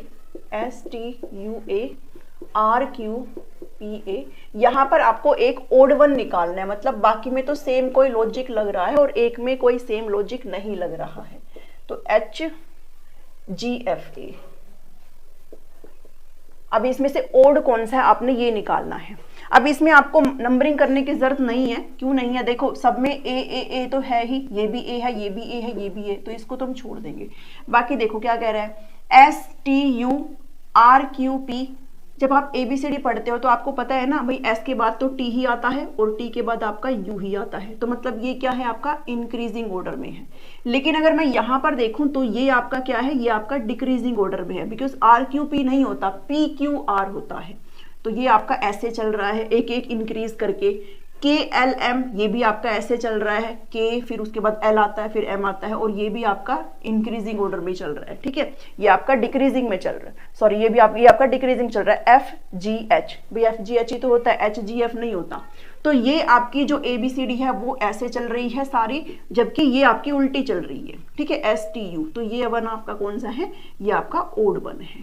बाकी सब में आपकी जो रीजनिंग है वो ये लग रही है कि आपका यहां से स्टार्ट होकर तब ऐसे जा रहा है, ठीक है, KLM GFH, भाई ABCDEFGH ऐसे ही तो आता है, उल्टा थोड़ी ना आता है, जबकि इसमें यहाँ पर इस डायरेक्शन में जा रहा है, ठीक है। आई होप आपको ये चीजें समझ में आ रही है। तो ओड वन कौन सा होगा, STUA आपका ओड वन होगा। आप ऑप्शन में चेक कर लेना इनको, मैंने ऑप्शन यहाँ पर लिखे नहीं है स्पेस की वजह से। क्वेश्चन नंबर 4 भाई कंप्लीशन कह रहा है, XF MTJ NPN और OLR कह रहा है। इसके बाद आपको इस जो सीरीज है इसको आपको फिनिश करना है, इसको आपको कंप्लीट करना है। नेक्स्ट क्या आएगा, तो नेक्स्ट के लिए आप क्या करोगे, आप यहाँ पर नंबरिंग कर सकते हो, बिना नंबरिंग के भी ये आराम से हो जाएगा, बिना नंबरिंग के भी हो जाएगा, बिकॉज देखो L के बाद M आ रहा है, M के बाद N आ रहा है, N के बाद O आ रहा है और O के बाद तो आपका क्या आएगा, P आएगा। अगर आप नंबरिंग से जाना चाहते हो तो आपके लिए और भी ज्यादा आसान हो जाएगा, ठीक है। जैसे मैंने इनको इतना अच्छे से याद नहीं किया, मैं फटाफट से इसको लिख लेती हूँ नंबरिंग और फटाफट से अपनी नंबरिंग लिख लेती हूँ। तो अगर आपको नंबरिंग याद है तो आप फट से लिखेंगे और विद इन सेकेंड्स आपको एक क्वेश्चन बन जाएगा। 3, 6, 9, 12, 15, 18, 21 और 24, ठीक है। यहाँ पर L की वैल्यू क्या होगी भाई 12, X की वैल्यू है 18 और F की वैल्यू क्या है 6 है, ठीक है। उसके बाद M की वैल्यू क्या है, L के बाद M आता है 13 है, T की वैल्यू क्या है RST U से पहले आता है यानी कि 20 है और J की वैल्यू क्या है IJ 10। N की वैल्यू देखो, N की वैल्यू कब आती है LMNO यानी कि 14 आ जाएगी, ठीक है। PQ O के बाद P आता है तो ये क्या हो जाएगा 16 आ जाएगा और N की वैल्यू 14 आ जाएगी। अब O की वैल्यू क्या है, O की वैल्यू 15 ही है, L की वैल्यू है 12 और R की वैल्यू है 18।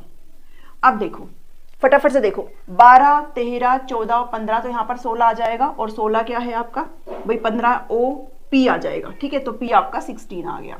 उसके बाद कह रहा है 18 के बाद 20 है, 20 के बाद आपका 16 है, 16 के बाद आपका 12 है। तो ये क्या कैसे होगा, देखो अगर आप इसको ऐसे देखें तो 12 प्लस में 4 6 लिख दिया, 12 प्लस में 4 कितना होता है 16, 16 प्लस में 4 कितना होता है 20 होता है और 20 प्लस में 4 कितना होगा 20 प्लस में 4 होता है 24 होता है, ठीक है। ये मैंने गलत उतारा है क्या यहाँ पे LXF, सॉरी X 24 ही तो है, माय मिस्टेक, X कितना है 24 है, ठीक है। X 24 ही तो ये लिखो X 24 है।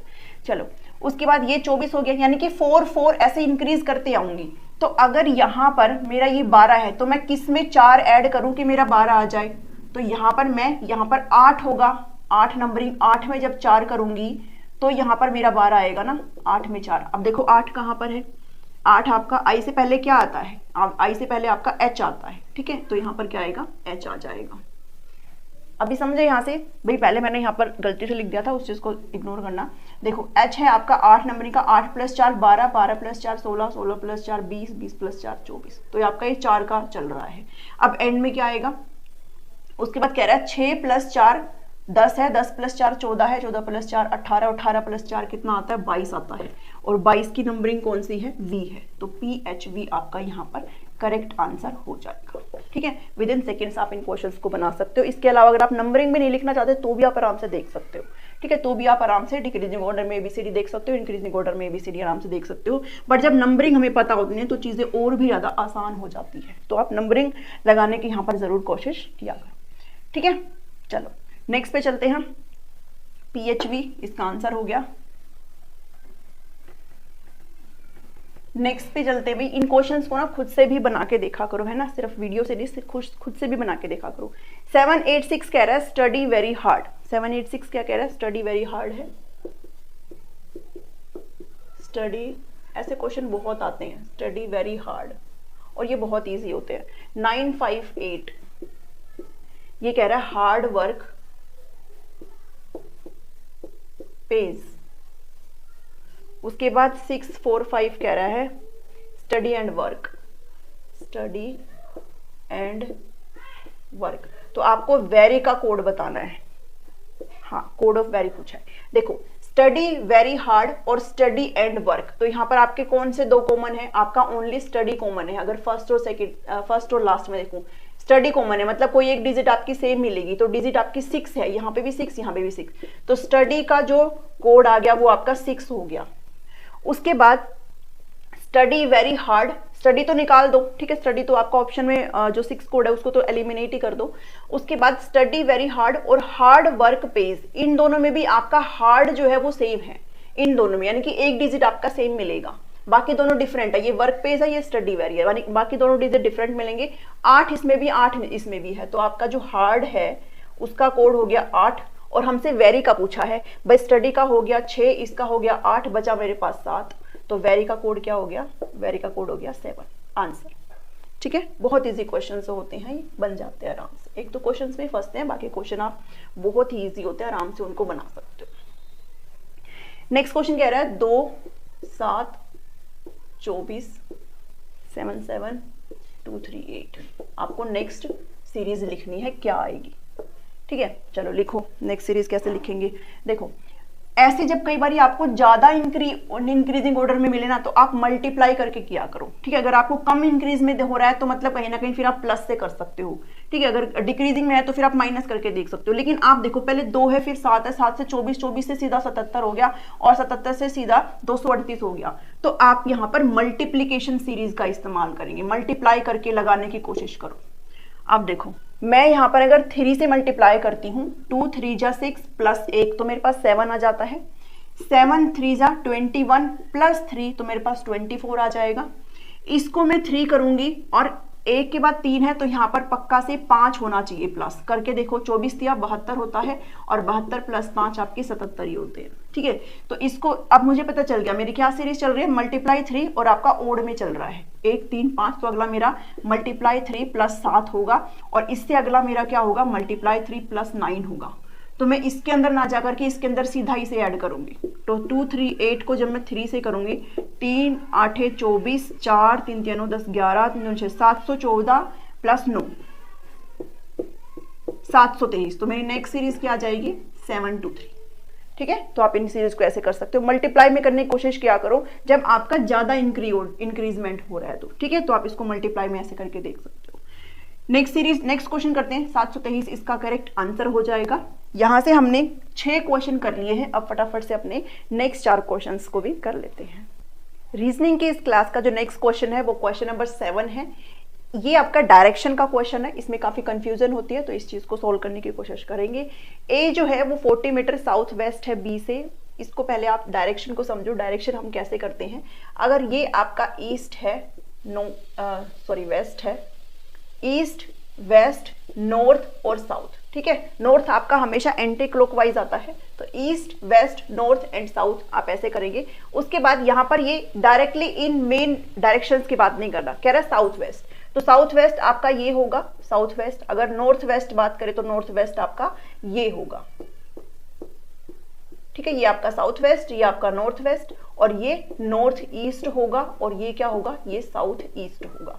तो इस क्वेश्चन में बात कर रहा है साउथ वेस्ट की और साउथ ईस्ट की। ठीक है, तो यहां पर इस क्वेश्चन को बनाने की कोशिश करेंगे।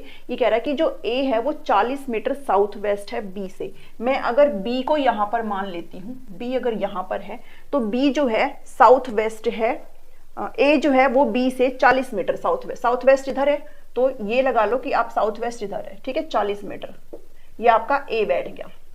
अब कह रहा है कि जो सी है वो 40 मीटर साउथ ईस्ट है बी से, साउथ ईस्ट इधर है, अगर मेरा डायरेक्शन यही है east west north and south वाला डायरेक्शन है तो। ठीक है, तो यहाँ पर जो सी है वो कह रहा है 40 मीटर ही साउथ ईस्ट है। ठीक है, ये आपका साउथ वेस्ट है और ये आपका साउथ ईस्ट है।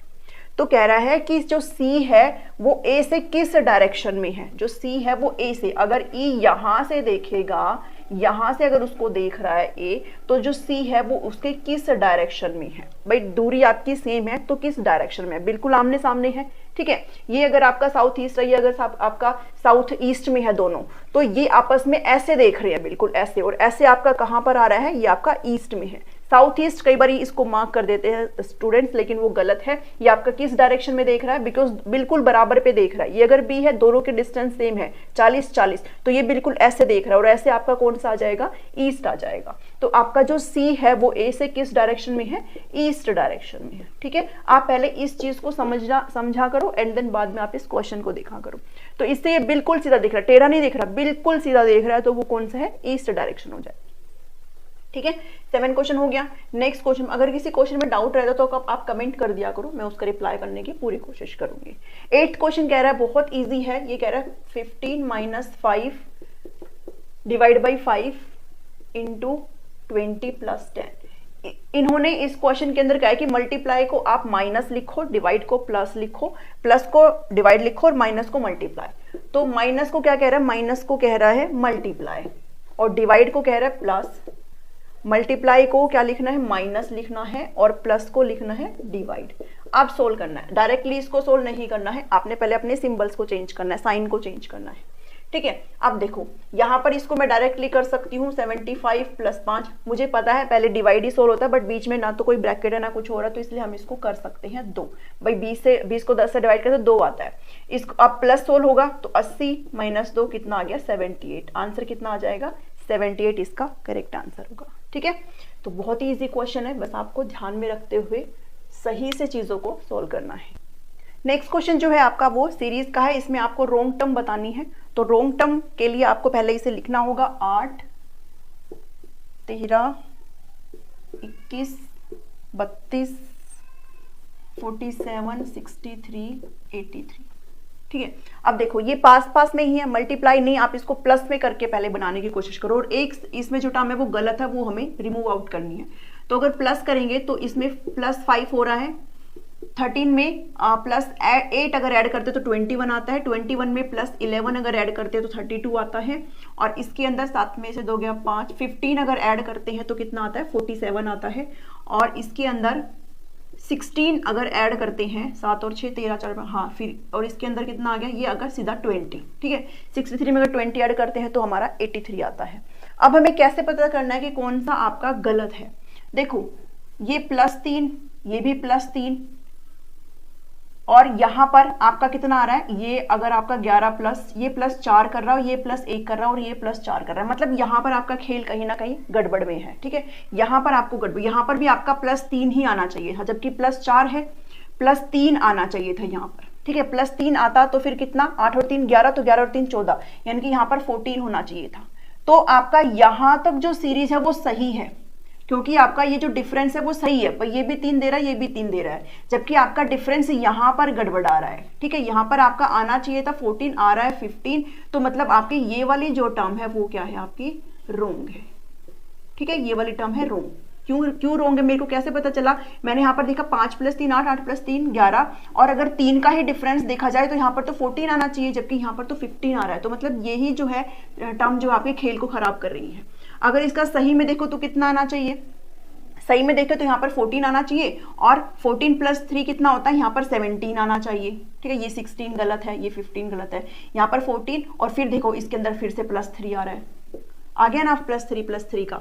तो मतलब यहाँ पर आपकी जो टर्म है वो कौन सी आनी चाहिए थी, यहाँ पर आपकी आनी चाहिए थी 4 और 2 6, 46 आनी चाहिए थी। 46 के अंदर 17 जब ऐड करेंगे तो फिर आपकी ये टर्म कौन सी आनी चाहिए थी, ये फिर आपकी 63 ही है। ठीक है, तो यानी कि आपका कौन सा टर्म गलत है, यहाँ पर 47 टर्म गलत है। 47 जिस भी ऑप्शन में है आपका वो करेक्ट हो जाएगा। तो आपको ऐसे आइडेंटिफाई करना आना चाहिए, आप डिफरेंस देख सकते हो, आप प्लस देख सकते हो। ठीक है, आप ऐसे दिमाग अगर थोड़ा सा भी लगाएंगे तो आपके क्वेश्चन सोल्व हो जाते हैं, कोई इतना डिफिकल्ट नहीं होता है।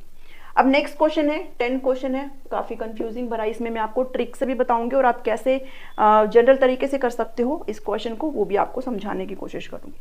कह रहा है एक क्यूब है, इसको पेंट किया गया रेड ऑन ऑल फेसेस। ठीक है भाई, क्यूब क्या होता है, सबको पता है ना क्यूब क्या होता है। क्यूब आपका कुछ ऐसा होता है, कितने फेस होते हैं क्यूब के, क्यूब के आपके 6 फेस होते हैं। ठीक है, ये आपका क्यूब है, तो इसके आपका 1 2 3 4 5 और 6 फेस होते हैं। ठीक है, फेस कितने होते हैं, 6 फेस होते हैं। इसको सभी को लाल रंग किया गया है, सारे फेस को। उसके बाद कह रहा है इसको 64 स्मॉल क्यूब्स में काटा गया है और उनकी साइजेस इक्वल है। क्यूब है तो साइज इक्वल होंगे, 64 स्मॉल क्यूब में इनको काटा गया है। अगर ये जो क्यूब है ए आपका ए की क्यूब अगर 64 है तो आपका जो ए है यानी कि जो सबसे छोटा आपका जो क्यूब है वो उसकी साइड कितनी निकल जाएगी, 64 का आप क्यूब रूट निकालेंगे तो ये 4, यानी कि जो सबसे छोटा आपका एक क्यूब होगा वो आपका 4 साइड का, यानी कि उसकी जो साइड है वो 4 यूनिट में होगी। ठीक है, तो 4 का आपका सबसे छोटा जो क्यूब है वो उसकी जो साइड है वो कितनी हो जाएगी, 4 की हो जाएगी। ये आप यहाँ से समझ गए अच्छे तरीके से। मैंने जस्ट क्या किया है, क्यूब रूट कर लिया। चलिए अब मेरे को पता है भाई 4 है। अब अगर मैं आपको जनरल तरीके से बताऊं ना, तो जैसे मान लो आपका ये क्यूब है, मैं एक बार ये क्यूब बना देती हूँ, अगर मेरे से अच्छा ना बने तो इस चीज को थोड़ा सा इग्नोर करना, ठीक है।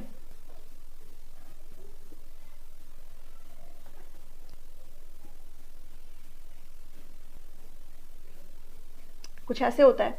अब कह रहा है कि हमें 64 स्मॉल क्यूब्स में कट करना है। अगर मुझे 64 स्मॉल क्यूब में कट करना है तो मैं क्या करूंगी, एक फेस पे मैं 16 क्यूब लाऊंगी, तो मैं उसको 4 भागों में बांटूंगी ऐसे 1 2 3, 1 2 3 4। ठीक है, इसको भी ऐसे ही काटेंगे और इसको भी ऐसे ही। ठीक है, इसको भी ऐसे ही काट देंगे। यानी कि जो मेरा एक फेस है उसके ऊपर मेरा कितना आ गया, 16 पार्ट में, 4 4 8 12 और 16। ठीक है, तो यहां पर आपके कितने पार्ट हो गए, 16 हो गए, और 16 को 4 से करते हैं तो कितना आता है, 64 आता है। तो आपको ये बताना है कि इसको मैंने जो है रेड पेंट किया है, ये सारा कलर आपका लेट से रेड है, तो आपको ये बताना है कि कितने ऐसे क्यूब होंगे जिनका कोई भी फेस पेंटेड नहीं है। भाई अंदर से थोड़े ना मैंने पेंट किया, मैंने तो बाहर बाहर से पेंट किया है। तो अगर लेट से मैं अगर इसको हटा दूं, अगर, ठीक है, आप इमेजिन करो ये जैसे एक पार्ट है, पूरा एक पार्ट ये है, इसको अगर मैं यहां से एक एक करके हटाती हूँ, भाई क्यूब के साथ ही कट करूंगी, इतना वाला पार्ट मैं अगर कट करके अलग कर देती हूँ तो ये वाला पूरा पार्ट मेरा कट के अलग हो जाएगा। ऐसे ही मैं यहां से अगर इसको इतना कट करके अलग करती हूँ तो ये वाला पार्ट हो जाएगा मेरा कट के अलग। ठीक है, तो अब बचे मेरे बीच के सिर्फ 2 लाइन, ये 2 लाइन बची है बीच की। यहां से कट करूंगी तो मेरा ये वाला कट के अलग हो जाएगा, और वहां से करूंगी तो मेरा ये वाला कट के अलग हो जाएगा। ऊपर से करूंगी तो मेरा ये वाला कट के, और नीचे आपके 2 रह जाएंगे। ठीक है, तो आपके ऐसे 1 2 3 4 आपके ऊपर से रह जाएंगे, और 4 आपके नीचे से अगर मैं ये कट करके अलग करती हूँ तो नीचे वाले आपके 4 रह जाते हैं, तो 4 आपके ये रह जाते हैं। तो टोटल कितने क्यूब आपके बिना पेंट के होंगे, बिना पेंट के आपके 8 क्यूब होंगे। ठीक है, ऐसे ही आपसे ये भी पूछ लिया जाता है, बताओ कितने क्यूब है जिनका 1 फेस पेंटेड होगा, कितना क्यूब है जिनका 2 फेस पेंटेड होंगे, कितने क्यूब है जिनके 3 फेस पेंटेड होंगे। तो जो अगर 3 फेस निकालने हैं तो देखो, एक तो क्यूब का साइड ये हो गया, एक ये हो गया, एक ये हो गया, और बाकी उसके पीछे वाले हैं। ठीक है, तो आप ऐसे कर सकते हो। 2 है तो ये वाले हो जाएंगे, भाई 2 पेंटेड है, बाकी जो 2 है वो अलग, इसकी अपोजिट वाले वो अलग से हैं। तो आप इनको ऐसे भी कर सकते हो। अगर आप ट्रिक से करना चाहते हो तो इसका देखो आंसर तो 0 फेस वाले का तो मतलब नो फेस पेंटेड का तो 8 आ गया। ट्रिक से अगर आपको ये सारी चीजें करनी है तो आप फॉर्मूला है इनका एक, वो याद कर सकते हो। अगर आपसे पूछे no face painted, no face painted, तो आप n-2 की पावर क्यूब कर देंगे। अगर आपसे पूछे 1 फेस पेंटेड, 1 फेस पेंटेड, तो आप 6n-2 की पावर स्क्वायर कर देंगे। ठीक है, अगर आपसे पूछे 2 फेस पेंटेड, अगर जो क्यूब है वो अगर उसके 2 ही फेस पेंटेड है तो आप 12n-2 कर देंगे। और अगर आपसे 3 फेस पेंटेड पूछे ना तो इसका आंसर हमेशा 8 ही होता है, 8 ऑलवेज।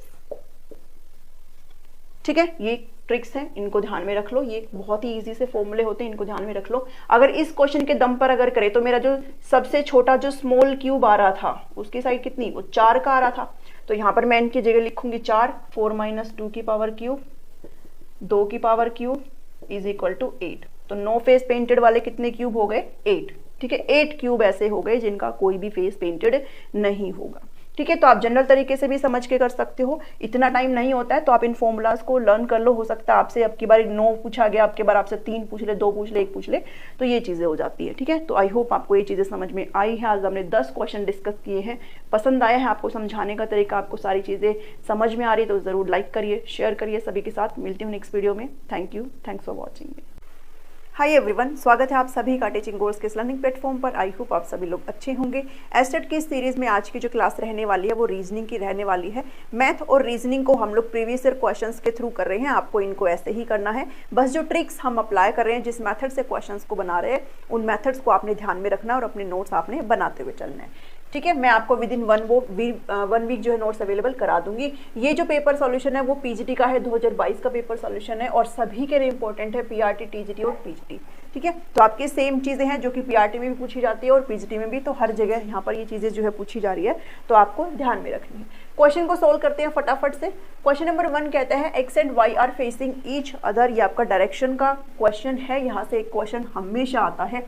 एक्स और वाई जो है एक दूसरे की तरफ फेस करके जो है खड़े हुए हैं एट सनराइज, यानी कि बिल्कुल ही जब सूर्य उदय होता है उस टाइम का। और उदय कहाँ से होता है? उदय हमेशा ईस्ट से होता है, तो आपको डायरेक्शन पता होनी चाहिए है। ठीक है, हमेशा नॉर्थ जो होता है वो ईस्ट के एंटी क्लॉकवाइज, ये आपका क्लॉकवाइज होता है ऐसे, और ये आपका एंटी क्लॉकवाइज होता है। ठीक है, तो एंटी क्लॉकवाइज में होता है नॉर्थ हमेशा ईस्ट की। अब कह रहा है एक्स और वाई जो है दोनों एक दूसरे की तरफ फेस करके खड़े हैं। शेडो जो है वाई की, यानी कि जो वाई की जो परछाई है वो एक्स के राइट में पड़ रही है। अब भाई यहाँ से सूरज निकल रहा है, तो भी सी बात है भाई, जो भी चीजें हैं, मतलब जो रोशनी है वो इधर की तरफ जा रही है। कह रहा है कि जो वाई की शेडो है वो राइट पड़ रही है एक्स के। अगर y कहीं पे यहाँ खड़ा है और इधर की तरफ फेस कर रहा है, ये x है और x इधर की तरफ फेस कर रहा है, तो y की जो शेडो है वो कहाँ पड़ेगी? इधर से तो सूरज की रोशनी आ ही रही है, तो शेडो कहाँ पड़ेगी? शेडो यहाँ पड़ेगी। ठीक है, शेडो कहाँ पड़ेगी? यहाँ पड़ेगी। और x का ये क्या हो गया? राइट हो गया। तो कह रहा है y जो है किस डायरेक्शन में फेस कर रहा है, तो बताओ y किस डायरेक्शन में फेस कर रहा है? y इधर की तरफ मुंह करके खड़ा है, तो इधर की तरफ आपकी कौन सी डायरेक्शन है? नॉर्थ डायरेक्शन है। तो जो y है वो कहाँ पे फेस कर रहा है? y जो है नॉर्थ डायरेक्शन में फेस कर रहा है। ठीक है, सिंपल सा सवाल था, पीजीटी लेवल में पूछा जा रहा है, तो आपको ये भी ध्यान में रखना है। क्वेश्चन आपसे बहुत इजी भी पूछे जाएंगे, ऐसा नहीं है कि सिर्फ आपसे डिफिकल्ट तो कुछ भी नहीं है। ठीक है, हो सकता है जिनका अदर जो सब्जेक्ट्स है उनके लिए डिफिकल्ट हो सकता है, बट जो साइंस और मैथ्स वाले हैं उनके लिए तो बिल्कुल भी ये चीज़ें डिफिकल्ट नहीं है। क्वेश्चन नंबर 2 कह रहा है कि 1865 पीपल है टोटल, 1865 लोग हैं, इसमें से 660 जो लोग हैं वो इंग्लिश बोलते हैं, 1305 जो है वो हिंदी बोलते हैं और 120% जो है वो कोई भी लैंग्वेज नहीं बोलते, मतलब ना हिंदी बोलते हैं ना इंग्लिश बोलते हैं। तो जो दोनों लैंग्वेज बोलने वाले पर्सन आपने वो बताना है। हम देखो टोटल कितने हैं? 1865 है। सबसे पहले तो इन 120 को घटा दो, बिकॉज ये वो पर्सन है जो बोलते ही नहीं है, और हमें क्या चाहिए? हमें चाहिए जो दोनों लैंग्वेज बोलते हो, और ये 120 वो पर्सन है जो दोनों लैंग्वेज बोलते ही नहीं है, तो इनकी तो हमें जरूरत ही नहीं है। ठीक है, तो ये कितने हो गए? 1745 हो गई। अब इनमें से हमें निकालना है जो दोनों बोलते हो। अब देखो 660 बोलते हैं इंग्लिश, 1305 बोलते हैं हिंदी, इनको जोड़ लो, 1965 आ गया। ये अब इनमें से कोई ऐसे लोग भी होंगे जो दोनों को बोलते होंगे। ठीक है, अब एक हिंदी बोलता है एक इंग्लिश बोलता है, तो ऐसे भी लोग होंगे जो दोनों को बोलते होंगे। तो ये जो आपका टोटल आया ना 120 घटा के, इसमें से आपने ये घटा देना। अब ये छोटा है तो इसमें से ये घटेगा, 1965 में से 1745 आप घटा दो, कितना आ गया? 220। तो ये वो पीपल है, ये वो पर्सन है जो दोनों लैंग्वेज को बोलते हैं। ठीक है, बोथ लैंग्वेज स्पीकिंग पर्सन है, ये दोनों भाषाओं को बोलने वाले हैं ये। तो 220 आपको जिस ऑप्शन में दिखाई दे रहा है वो आपका करेक्ट आंसर हो जाएगा। ठीक है, एक क्वेश्चन ये हमेशा पीजीटी में तो ज़रूर ऐसा देखने को मिलता है, तो आप इसी तरीके से आराम से इन क्वेश्चन को बना सकते हैं। फिर आपका सीरीज का क्वेश्चन आ गया, बहुत ही अच्छा क्वेश्चन है। X2D V6G है, T21 है, ये R88M है, और उसके बाद एक और है, यहाँ पे लिख देती हूँ, P445P। अब एक चीज़ ध्यान में दो, इस सीरीज के अंदर ना जो फर्स्ट और लास्ट है वो ओनली आपका लेटर है, जो बीच में कितने भी आपको डिजिट दिखाई दे रहे हैं वो सारे आपके नंबरिंग है। ठीक है, सारे डिजिट है, जैसे ये 1 है, फिर 2 है, फिर 6 है, फिर 21 है, 88 और ये 445 यानी कि 445 है। अब आपको इसमें लगाना है, लगाओ। मैंने आपको बता रखा था कपिलोरक्स, है ना, कि आपको नंबरिंग पता होनी चाहिए। इस क्वेश्चन में आपको नंबरिंग की भी जरूरत नहीं है। आप कैसे कर सकते हो? देखो ए के अंदर में कितना? ABCD यानी कि +3 हो रहा है, उसके बाद D में +3 करूंगी तो DEFG ये भी +3 है, ऐसे ही ये भी +3 करके J जा रहा है, और ये भी +3 करके M जा रहा है, और M से +3 करके ही आपका P आ रहा है, ठीक है, +3 करके आपका P आ रहा है। अब P से +3 आपने करना है, तो यहाँ पे लिख देती हूँ नेक्स्ट टर्म क्या होगी, P से +3 करिए, PQRS, तो आपका जो एंड का क्या आ जाएगी, S आ जाएगी एंड की, ठीक है। अब ऐसे ही देखो, ये है आपका Z, ये है X, ये V, थोड़ा अपोजिट से चल रहा है, ठीक है, अपोजिट से चल रहा है। आप ऐसे करके देखो, R में मैं कितना जोड़ू कि T आई, तो PQRST यानी कि +2 है, T में +2 करते हैं तो V जाता है, U में +2 करते हैं तो X जाता है, और X में +2 करते हैं तो Z जाता है। ऐसे ही P में +2 करेंगे तो R जाएगा। अब इसमें +2 करेंगे तो आपका सॉरी इसमें से जब मैं +2 करूंगी यानी कि P से छोटा आएगा ये, ठीक है, P से छोटा आएगा। अब कैसे होता है, M N O और P, और मुझे +2 करना है तो क्या आएगा, N आएगा यहाँ पर, M N O P, ठीक है, बिकॉज ऐसे X Y Z V U V W X है ना, +2 करते हुए, तो यहाँ से भी +2 होगा यहाँ पर, ठीक है, इतना समझे। यहाँ पर मैं इस चीज़ को चलो मैं यहीं से कर देती हूँ, N में +2 करेंगे तो मेरा कितना आ जाएगा, P आ जाएगा। तो मुझे बीच की एक इधर की टर्म मुझे मिल चुकी है। ऑप्शन में जब देखोगे ना तो एक ही सिर्फ एकमात्र ऐसा ऑप्शन है, मतलब एक नहीं, मुझे नहीं पता कौन सा ऑप्शन आप देख सकते हो, उसमें आपको ये डायरेक्ट आपको बीच का निकालने की जरूरत ही नहीं है, आप डायरेक्ट इसको देख करके ही आप आराम से टिक कर सकते हो, ठीक है। अब ये देखो ये कैसे चल रहा है, 1 है, फिर 2 है, फिर 6 है, फिर 21 है, 88 है, इसको मैं यहाँ लिख देती हूँ, 1 2 है, 6 है, 21 88 एंड 4 4 5 है। अब नेक्स्ट टर्म आपने बतानी है, तो देखो 1 के अंदर, अब देखो ज़्यादा इंक्रीमेंट है, अगर ज़्यादा जब इंक्रीमेंट होता है ना तो हमेशा मल्टीप्लाई करते हैं, बिकॉज आपको दिख रहा है 1 से 2 हो रहा है, 2 से 6 हो रहा है, 6 से 21 हो गया, 21 से 88 हो गया, और 88 से सीधा 3 डिजिट में चला गया, तो प्लस का तो सवाल ही नहीं है, आपको मल्टीप्लिकेशन करके देखना है, मल्टीप्लाई 1 प्लस ऐसे भी करके आप देख सकते हो। तो इसको मैं कैसे कर सकती हूँ भाई, ये तो या तो 2 पे जाएगा या फिर ये 1 पे जाएगा और +1 होगा, यही हो सकता है। अगर मल्टीप्लाई 2 करती हूँ तो इसको भी मुझे 2 से मल्टीप्लाई करना पड़ेगा, ठीक है, 2 2 या 4 और +2 करना पड़ेगा, लेकिन यहाँ पर भी फिर मुझे प्लस करना पड़ता अगर मैं यही सीक्वेंस रखती हूँ। तो इस चीज़ को ना करके यहाँ पे ऐसे देखो, जब मैं मल्टीप्लाई 1 + 1 करती हूँ तो मेरा 2 आता है, फिर इसमें मल्टीप्लाई 2 + 2 करती हूँ तो 6 आता है। इसका मतलब यहाँ पे मैं मल्टीप्लाई 3 + 3 करूँगी तो 21 आना चाहिए मेरा, और आ भी रहा है, 6 18 और 3 21 होते हैं। इसका मतलब है यहाँ पे +4 मल्टीप्लाई 4 + 4 और इसमें मल्टीप्लाई 5 + 5 हो जाएगा, तो इससे मेरा जो निकलेगा वो मल्टीप्लाई 6 + 6 का निकलेगा, ठीक है। तो इसको करो, 4 4 5 को 6 से मल्टीप्लाई, 6 5 30 3 27 2 6 2670, और इसमें 6 और ऐड करो तो 2676।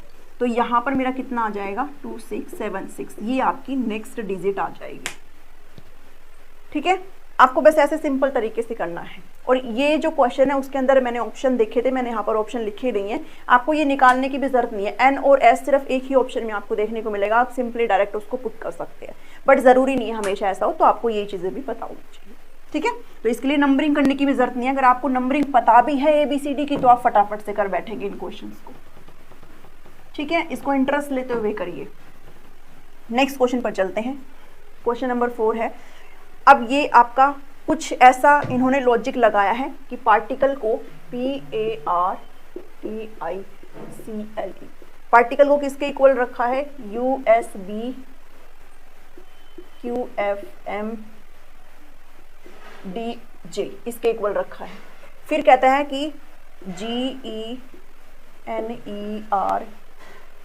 जनरेट जो है वो किसके इक्वल हो जाएगा, जनरेट जो है FOFHFUBS के इक्वल है। कुछ ऐसा लॉजिक इन्होंने लगाया है कि ये इसके इक्वल है, ये इसके इक्वल है, तो आपको वो लॉजिक को फाइंड आउट करना है और फिर खुद से लिख के दिखाना है कि जो डॉक्यूमेंट है वो किसके इक्वल होगा। तो चलो, अब नंबरिंग आपको पता होनी चाहिए है, बट इस क्वेश्चन में नंबरिंग की जरूरत भी नहीं है। अगर नंबरिंग आपको पता है तो ये ज़्यादा जल्दी बन जाएगा, और अगर नंबरिंग नहीं पता है तो फिर आपको थोड़ी सी दिक्कत हो सकती है, बाकी क्वेश्चन हो जाएगा, ठीक है। जैसे अगर आपको नंबरिंग पता है तो आप फटाफट से देख लोगे, इसके अंदर +1 +1 +1 हो रहा है, बट ऐसे नहीं हो रहा। कैसे +1 हो रहा है वो जब पता चलेगा, जब आप यहाँ पर फटाफट से नंबरिंग लिख देंगे। बट किसी की प्रोसेसिंग पावर ABCD से भी अच्छी होती है। जैसे यहाँ पे देखो, P के बाद Q आता है, ए के बाद बी आता है, आर के बाद एस आता है और टी के बाद यू आता है। 4 में इन्होंने डिवाइड किया, 4 के टुकड़े लिए इन्होंने, ठीक है, 4 के लिए टुकड़े। अब आई के बाद जे आता है, सी के बाद डी आता है, एल के बाद एम आता है और ई के बाद एफ आता है। कहने का मतलब ये है कि जो फर्स्ट है वो फोर्थ तक जाएगा और ये दोनों आपस में इंटरचेंज कर लेंगे, और जो बाहरी 2 है, ये जो 2 है वो आपस में इंटरचेंज कर लेंगे। सिमिलरली यहाँ है जी एच की तरफ जाएगा, ठीक है, M N O E F और ई एफ। बाहरी जो 2 है वो बाहरी 2 के साथ इंटरचेंज कर लेंगे, अंदर के जो 2 है अंदर 2 के साथ इंटरचेंज कर रहे हैं। उसके बाद ये 4 है, R S T U A B और ई एफ, ऐसे ही मैं इनके साथ कर लूंगी। बाहर के जो 2 है उनको आपस में इंटरचेंज करा दूंगी। करो। डी के बाद क्या आता है, डी के बाद आता है ई आता है, ठीक है। सी यहाँ है, सी आपस में, ये दोनों आपस में इंटरचेंज करेंगे, सी डी हो जाएगा। ओ के बाद पी आता है, यू के बाद वी आता है, इसको भी ऐसे ही करूंगी, इसको यहाँ इंटरचेंज कराऊंगी। एम के बाद एन आता है, टी के बाद क्या आता है, टी के बाद यू आता है, एन के बाद ओ आता है, ई के बाद एफ आता है। तो यहाँ पर भी आपको ये दिखा मिल जाए वो आपका क्या है, करेक्ट आंसर है, ठीक है। बस आपको आइडेंटिफाई करना है और नंबरिंग हमेशा ज़रूर ध्यान में रख लेना। और इन क्वेश्चंस में ना अपोजिट वाले भी आते हैं और अपोजिट का मैं आपको ऑलरेडी समझा चुकी हूँ, ठीक है। चलो नेक्स्ट क्वेश्चन पर चलते हैं। नेक्स्ट क्वेश्चन है क्वेश्चन नंबर 5। ए जो है 10th है फ्रॉम लेफ्ट से, इसका मैं बहुत प्यारा सा ट्रिक आपको बताऊंगी। ए जो है वो, ये ना लाइन के क्वेश्चन होते हैं भाई। ए की जो स्थिति है वो 10वें नंबर पर बैठा है, ए 15वें नंबर पर बैठा है, बी इतने नंबर पे बैठा है, दोनों अपनी पोजीशन को इंटरचेंज कर लेते हैं, तो बी इतना हो जाएगा, ए इतना हो जाएगा, तो वो ऐसे क्वेश्चन आते हैं। अब कह रहा है ए जो है 10th है लेफ्ट से, मान लो ये लेफ्ट है और ए यहाँ बैठा है और ये 10वीं पोजीशन है इसकी। अब कह रहा है बी जो है 14th है फ्रॉम राइट से, राइट यहाँ से आएगा। मान लो बी जो है ये 14th है और ये बी बैठ गया, यानी कि इधर कितने हैं, इधर 13 हो गए और इधर कितने हैं, इधर 9 हो गए, क्योंकि 10वां तो ये है, 13 ये है और 14 ये हो गया, ठीक है। बीच में हमें नहीं पता कितने हैं। फिर कह रहा है इन्होंने अपनी पोजीशन को चेंज कर लिया, इंटरचेंज कर लिया इन्होंने अपनी पोजीशन को चेंज करने के बाद ए जो है, यानी कि ए जो है बी के साथ चेंज करेगा, तो ए 24 पे आके बैठ गया। तो बी कहाँ जाएगा, बी कहाँ, कहीं पे यहाँ पे चला जाएगा। इन्होंने हमें नहीं बताया बी कहाँ पे गया है। ए की पोजीशन 24th है, तो इन्होंने हमसे पूछा है, ये पूरी गर्ल्स है, ठीक है, हमसे पूछा है कि कितनी टोटल गर्ल्स है, यानी कि लाइन में टोटल जो पर्सन है वो कितने हैं, ठीक है, बिकॉज ये गर्ल्स की लाइन है। अब कई बार आपसे ये भी पूछ लेते हैं कि अगर ए 24 पे है तो बताओ बी की पोजीशन क्या हो जाएगी। ए अगर लेफ्ट से 24 पे आ गया है चेंज करके, तो बी जो है क्या, किस पोजीशन पे चला जाएगा, ऐसे भी पूछ सकते हैं। तो मैं आपको हर तरीके से सोल्व करके बताती हूँ। देखो अगर सिंपल तरीके से बात करें बिना किसी फॉर्मूला के, तो फिर हम कैसे करेंगे, फिर हम ऐसे करेंगे। ए हो गया 24, अगर बी की पोजीशन पे ए आया है तो इसके इधर तो 13 ही है ओनली, है ना भाई। ए ये है, बी ये है, ए पहले 10th पे था, अब ए जो है बी की जगह पे आ गया। बी पहले 14 पे था, अब ए का बता दिया इन्होंने कि 24 पे आ गया, तो इसके इधर तो सिर्फ 13 ही है, तो मतलब इसके बाद जो है सिर्फ 13 ही है, टोटल हमें मिल जाएगा। तो 24 तो यहाँ तक ही हो गए थे, प्लस 13 37, टोटल कितने आ गए, टोटल गर्ल्स हो गई 37। Answer, simple answer. इसके अलावा आप कैसे कर सकते हो, इसके अलावा आप ऐसे कर सकते हो, हमेशा लेफ्ट प्लस राइट -1 कर दिया करो। अब ऐसा नहीं है कि लेफ्ट ये हो गया राइट ये हो गया मैं -1 कर दूंगी, 10 + 14 -1, नहीं ऐसे नहीं। एक चीज को उठाना है, जैसे ए की पोजीशन मेरी 10 है, ठीक है, बी की पोजीशन मेरी 14 है, चेंज करने के बाद मेरी ए की पोजीशन क्या होगी, 24 होगी, तो उसके बाद मेरी जो लेफ्ट है वो ए वाली ये मानी जाएगी 24, और राइट में क्या है, बी की 14 -1 38 -1 37। आप ऐसे निकालोगे। एक आपका ये तरीका है। एक तरीका और कैसे निकालोगे, एक तरीका और होता है ओल्ड का और न्यू का। कैसे निकालते हैं, ये ए की पोजीशन, ये बी की, ये ए की पोजीशन और ये बी की पोजीशन। अब ओल्ड में यानी कि पुराने में ए की पोजीशन क्या है, ए की पोजीशन है 10, बी की पोजीशन क्या है 14 है। जब नई चेंज होकर के आई तो ए की पोजीशन होगी 24 हो गई। तो अब इसमें आप बी की पोजीशन भी निकाल सकते हो, ठीक है। बी की पोजीशन कैसे निकलेगी, हमेशा ये करना जो पास वाले हैं ना इनका सम निकाल लेना। पास वाले सम क्या है, क्या हो जाएगा 38 हो जाएगा। तो इन दोनों को मिला करके भी 38 ही होना चाहिए। तो और ये कैसे होगा, जब मैं 38 में से 10 घटा दूंगी तो ये कितना निकल आएगा 28। तो इंटरचेंज करने के बाद ए की पोजीशन अगर 24 हो गई है तो बी की पोजीशन कितनी हो जाएगी 28 हो जाएगी फ्रॉम राइट।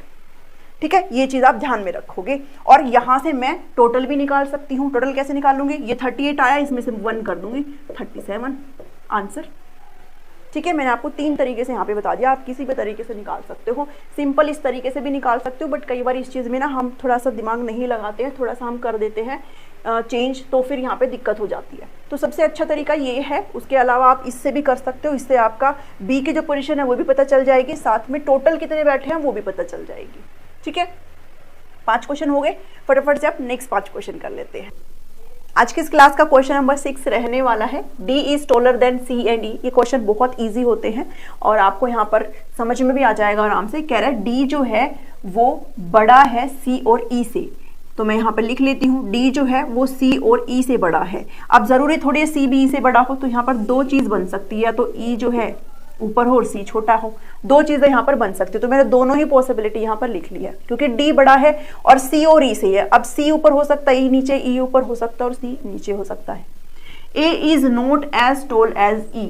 A जो है E जितना बड़ा नहीं है, यानी कि A अगर इस लाइन, अगर ये वाली सीरीज सही है तो A आपका नीचे आएगा, और अगर ये वाली सीरीज सही है तो A आपका या तो यहाँ पे आ सकता है या फिर कहीं पे भी आ सकता है। तो मैं इस वक्त इसको यहाँ लिख लेती हूँ। ठीक है, C is taller than A।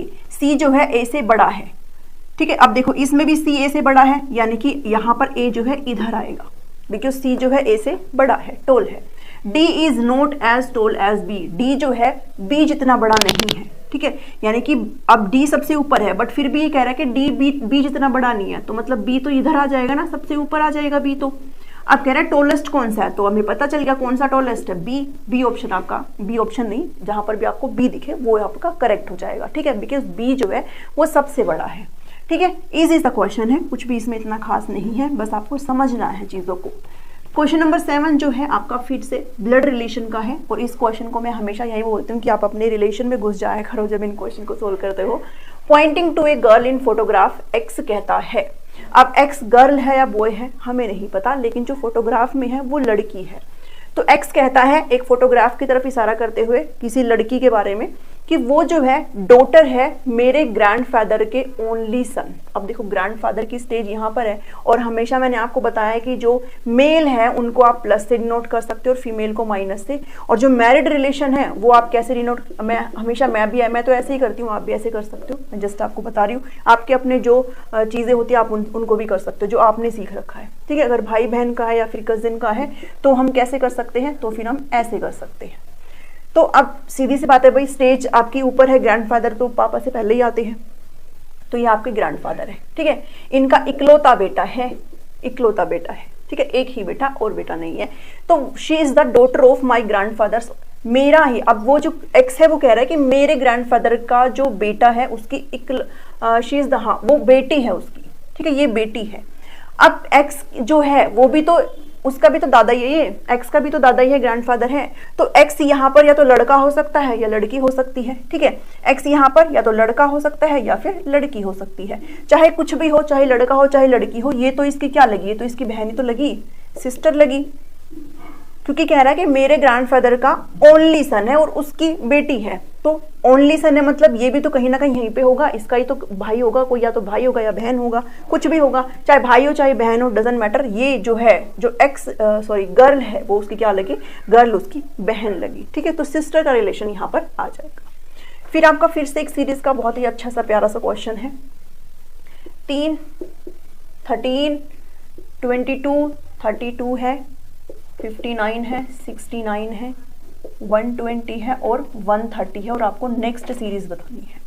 देखो अब मैंने आपको कहा था कि जब ज्यादा इंक्रीमेंट हो तो आप मल्टीप्लाई करो, बट आप ध्यान से देखो यहाँ पर इतना इंक्रीमेंट नहीं है, इतना इंक्रीमेंट नहीं है, तो या तो आप प्लस करके देखो। ठीक है, प्लस करेंगे तो कितना आता है, इन दोनों के बीच का डिफरेंस आता है 10, 3 में 10 जोड़ते तो 13 आता है। इसके अंदर मैं कितना ऐड करूं, इसके अंदर मैं 9 ऐड करूंगी तो 22 आ जाएगा। एक बार हम लिख के देख लेते हैं, बाद में फिर हम चीजों को समझ लेंगे। इसके अंदर कितना 10 ऐड करती हूँ, 27 आ जाएगा। इनके अंदर फिर से 10 का डिफरेंस आ गया, और 10 में से 9 1, 51 आ गया, और फिर से यहाँ पर 10 का। तो यहाँ पर आपका क्या डिफरेंस आएगा उसके बेस पर आपको ऊपर वाली जो नेक्स्ट टर्म है वो पता चल जाएगी। देखो आप एक चीज ध्यान दो, ये भी 10 है, यानी कि एक छोड़ के एक आपका 10 का डिफरेंस आ रहा है। तो ये तो मुझे मेरा सॉर्टेड हो गया कि एक छोड़ के एक 10 है। यहाँ पर देखो ये क्या कह रहा है, 9 कह रहा है, 27, फिर 51, और नेक्स्ट जो आएगा वो यही डिसाइड करेगा, ठीक है, कि क्या आएगा। उसके बाद तो फिर आना फिर से 10 ही है, तो नेक्स्ट जो आएगा वो इसके अगला आएगा। अब 9 में मैं कितना जोड़ूं कि 27 आता है, तो 9 में मैं कितना जोड़ूं। अब देखो ये 3 का स्क्वायर भी है, 3 का क्यूब भी है ना, लेकिन ये कुछ भी नहीं है 3 का। अगर 3 का 4 आता तो मतलब यहाँ पे कुछ और आता। 3 3 जा 9 और 9 9 जा कितना होता है 81, फिर तो 81 होना चाहिए था इसको, तो ये भी यहाँ पर नहीं चलेगा। नहीं चलेगा तो मतलब फिर मैं इसका माइनस कर लेती हूँ, क्या आएगा 18 आएगा, ठीक है। इनका डिफरेंस आ गया 18, इनका डिफरेंस कितना आ गया, इनका डिफरेंस आ जाएगा, कितना ऐड हो रहा है प्लस में 6, तो इसमें भी प्लस में 6 ऐड होगा यानी कि 30, ठीक है, प्लस में 6 ऐड यानी कि 30। तो 5 इसको जब मैं जोड़ती हूँ तो मेरा 51 आता है, इसको जोड़ती हूँ तो 27 आता है, तो इनको जोड़ूंगी तो मेरी नेक्स्ट टर्म आ जाएगी ना, तो 181, यानी कि यहाँ पर मेरा कितना आएगा 81 आएगा। और जब यहाँ पर 81 आ जाएगा तो मैं नेक्स्ट टर्म निकाल सकती हूँ। 120 में 10 जोड़ते हो तो 130 होता है, 130 में 81 जोड़ दो, 130 और 81 211, ठीक है। 211 आपको जहाँ पर भी लिखा हुआ दिख रहा है वो आपका करेक्ट आंसर है, ठीक है। 211 आपकी नेक्स्ट टर्म हो जाएगी। समझ में आया अभी इतना चीजें, फिर से बता देती हूँ। आपने क्या करना है, डिफरेंस कर लेना है। जब आपका बीच का डिफरेंस आपको कम दिखाई दे रहा हो तो फिर आप प्लस माइनस से जाएंगे।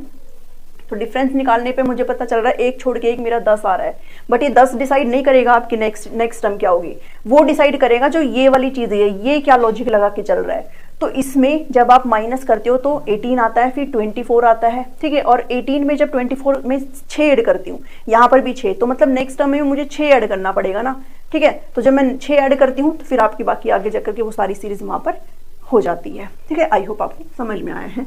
नेक्स्ट क्वेश्चन की तरफ बढ़ते हैं। 9th क्वेश्चन है पीजीटी का, जो ये जो है इससे थोड़ा सा मुझे पीजीटी वाला डिफिकल्ट लगा था, पीजीटी वाला काफी इजी है, ठीक है।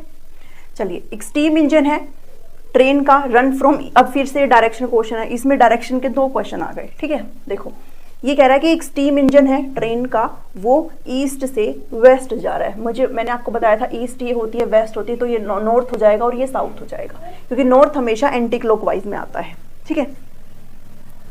चलिए, ये जो है आपका ईस्ट टू वेस्ट जा रहा है, यानी कि ऐसे ही जा रहा है आपका स्टीम इंजन, ठीक है, धुआं छोड़ता हुआ जा रहा है ईस्ट टू वेस्ट। और जो हवा है, विंड है, वो नॉर्थ टू साउथ जा रही है, यानी कि ऐसे। अगर ये स्टीम इंजन ऐसे भाग रहा है तो हवा आपकी ऐसे चल रही है, ऐसे चल रही है। तो कह रहा कि जो स्मोक है, जो धुआं है, वो किस डायरेक्शन में जाएगा। अब देखो जैसे जैसे ये ऐसे छोड़ता हुआ जाएगा, ऐसे ऐसे छोड़ता हुआ जाएगा, और हवा आपको इधर जा रही है, तो ये आपकी कौन सी डायरेक्शन है, साउथ। और धुआं आपका ऐसे ही तो जाता जाएगा, ऐसे ही तो जाता जाएगा, क्योंकि यहाँ से तो हवा धकेल रही है, आगे से वैसे भी वो चल रहा है, तो आगे से वैसे भी जो है इफेक्ट पड़ रहा है एयर का, तो आपकी धुआं कहाँ जाएगी, आपकी धुआं साउथ से ईस्ट की तरफ जाएगी, ठीक है, यानी कि साउथ से ईस्ट की तरफ। तो जिस ऑप्शन में आपको साउथ से ईस्ट मिल रहा है तो वो आपको करेक्ट आंसर हो जाएगा, बिकॉज ईस्ट टू वेस्ट तो चल ही रहा है, धुआं यहाँ से उठ रही है और धुआं पीछे की तरफ ही तो जाती जाएगी, बिकॉज हवा तो आपकी यहाँ से है, तो साउथ से ईस्ट आपकी स्मोक की डायरेक्शन हो जाएगी।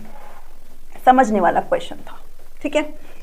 चलिए, अब कह रहे हैं 9 कॉन्सिक्यूटिव नंबर है। कॉन्सिक्यूटिव का मतलब होता है क्रम में है सारी चीजें, ठीक। जैसे क्रम में अगर मैं कह दूं कि 1 2 3 4 5, यानी कि डिफरेंस सिर्फ एक का हो, वो आपकी कॉन्सिक्यूटिव नंबर होता है। कह रहे हैं कोई भी 9 कॉन्सिक्यूटिव नंबर है, उसका जो एवरेज है। अब एवरेज कैसे निकालते हैं, एवरेज सबको पता है भाई, जो सम होता है किसी भी टर्म का और टोटल टर्म आपकी यहाँ पर लिखी जाती है, तो आपका एवरेज निकल जाता है ना। जैसे अगर मैं 1 2 3 4 इनका एवरेज निकालना चाहूँ तो पहले मैं इनका सम करूंगी, 4 और 3 7 और 2 और 1 10, और उसके बाद ये कितनी डिजिट्स हैं, ये 4 है, तो यहाँ पर जो आपका सोल्व होके आएगा 2.5, ये आपका एवरेज है, ऐसे निकलता है एवरेज, ठीक है। अब कह रहा है कोई भी 9 कॉन्सिक्यूटिव नंबर है, उसका एवरेज n है। अगर मैं अगली 2 और टर्म को ऐड करूं तो मेरा जो एवरेज है वो कितना हो जाएगा, क्या वो सेम रहेगा, इंक्रीज बाय 1 हो जाएगा, इंक्रीज बाय 1.5, या फिर इंक्रीज बाय 2। तो हमेशा ध्यान में रखना, जब भी आप 2 टर्म को ऐड करते हो, जब भी आप कॉन्सिक्यूटिव टर्म का एवरेज निकाल रहे हो, तो उसके बाद जब आप 2 टर्म को ऐड करते हो ना, तो उसका एवरेज इंक्रीज हो जाता है बाय 1। किससे इंक्रीज हो जाता है, बाई 1। इस क्वेश्चन का आंसर तो इंक्रीज बाई 1 आ जाएगा। मैं आपको यहाँ पर बताती हूँ कैसे आएगा। देखो मैंने जब 4 लिया तो 2.5 आया था एवरेज, ठीक, कितना आया था, 2.5 आया था एवरेज। यहाँ पर अगर मैं 5 और 6 को और ले लेती हूँ, बिकॉज ये कंसिक्यूटिव नंबर की बात कर रहा है, ठीक है, कंसिक्यूटिव मतलब लगातार आने वाली संख्या की बात कर रहा है।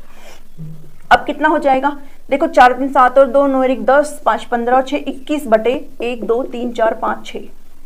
पहले कितना था 4 का था मेरा एवरेज 2.5, अब कितना निकल गया 3.5। कितना की बढ़ोतरी हुई है, 1 की बढ़ोतरी हुई है। कब, जब मैंने 2 को ऐड किया। ठीक है, तो जब भी आपकी कॉन्सिक्यूटिव नंबर का एवरेज निकालते हैं और आप जब 2 नेक्स्ट टर्म को ऐड करते हो तो आपका एवरेज 1 से बढ़ जाएगा। अगर मैं 1 को ऐड करती हूँ तो 0.5 से बढ़ जाएगा एवरेज। ठीक है, तो इस क्वेश्चन का आंसर आपका इंक्रीज बाई 1 हो जाएगा। सो ये आपके 10 क्वेश्चन थे रीजनिंग के, इजी थे पीजीटी के। हालांकि टीजीटी वाले मुझे थोड़े से ठीक लगे, इवन पीआरटी के भी ठीक थे और पीजीटी के थोड़े से मुझे इजी लगे। बाकी आपकी सबकी अपनी अपनी राय हो सकती है। जिनका, मैं हमेशा ये चीज़ बोलती हूँ कि जिनका भी बैकग्राउंड हिंदी है, जिनका संस्कृत है, उनको ये चीज़ें बिल्कुल डिफिकल्ट लगेगी, ऐसी इतनी बड़ी कोई बात नहीं है। ठीक है, तो हो सकती है चीज़ें, मतलब आप कर सकते हो, बस आप कोशिश करते रहिए, आप इन क्वेश्चंस को बनाते रहिए, आपको अच्छा लगेगा, आप सोल्व कर पाएंगे। ऐसे ही क्वेश्चंस आपसे पूछे जाएंगे। वीडियो पसंद आई तो इसको जरूर लाइक करिए, शेयर करिए और सब्सक्राइब कर लीजिए टीचिंग गोल्स को। सभी प्लेलिस्ट का लिंक आपको वीडियो को डिस्क्रिप्शन में मिल जाएगा। मिलती हूँ नेक्स्ट वीडियो में। Thank you, thanks for watching.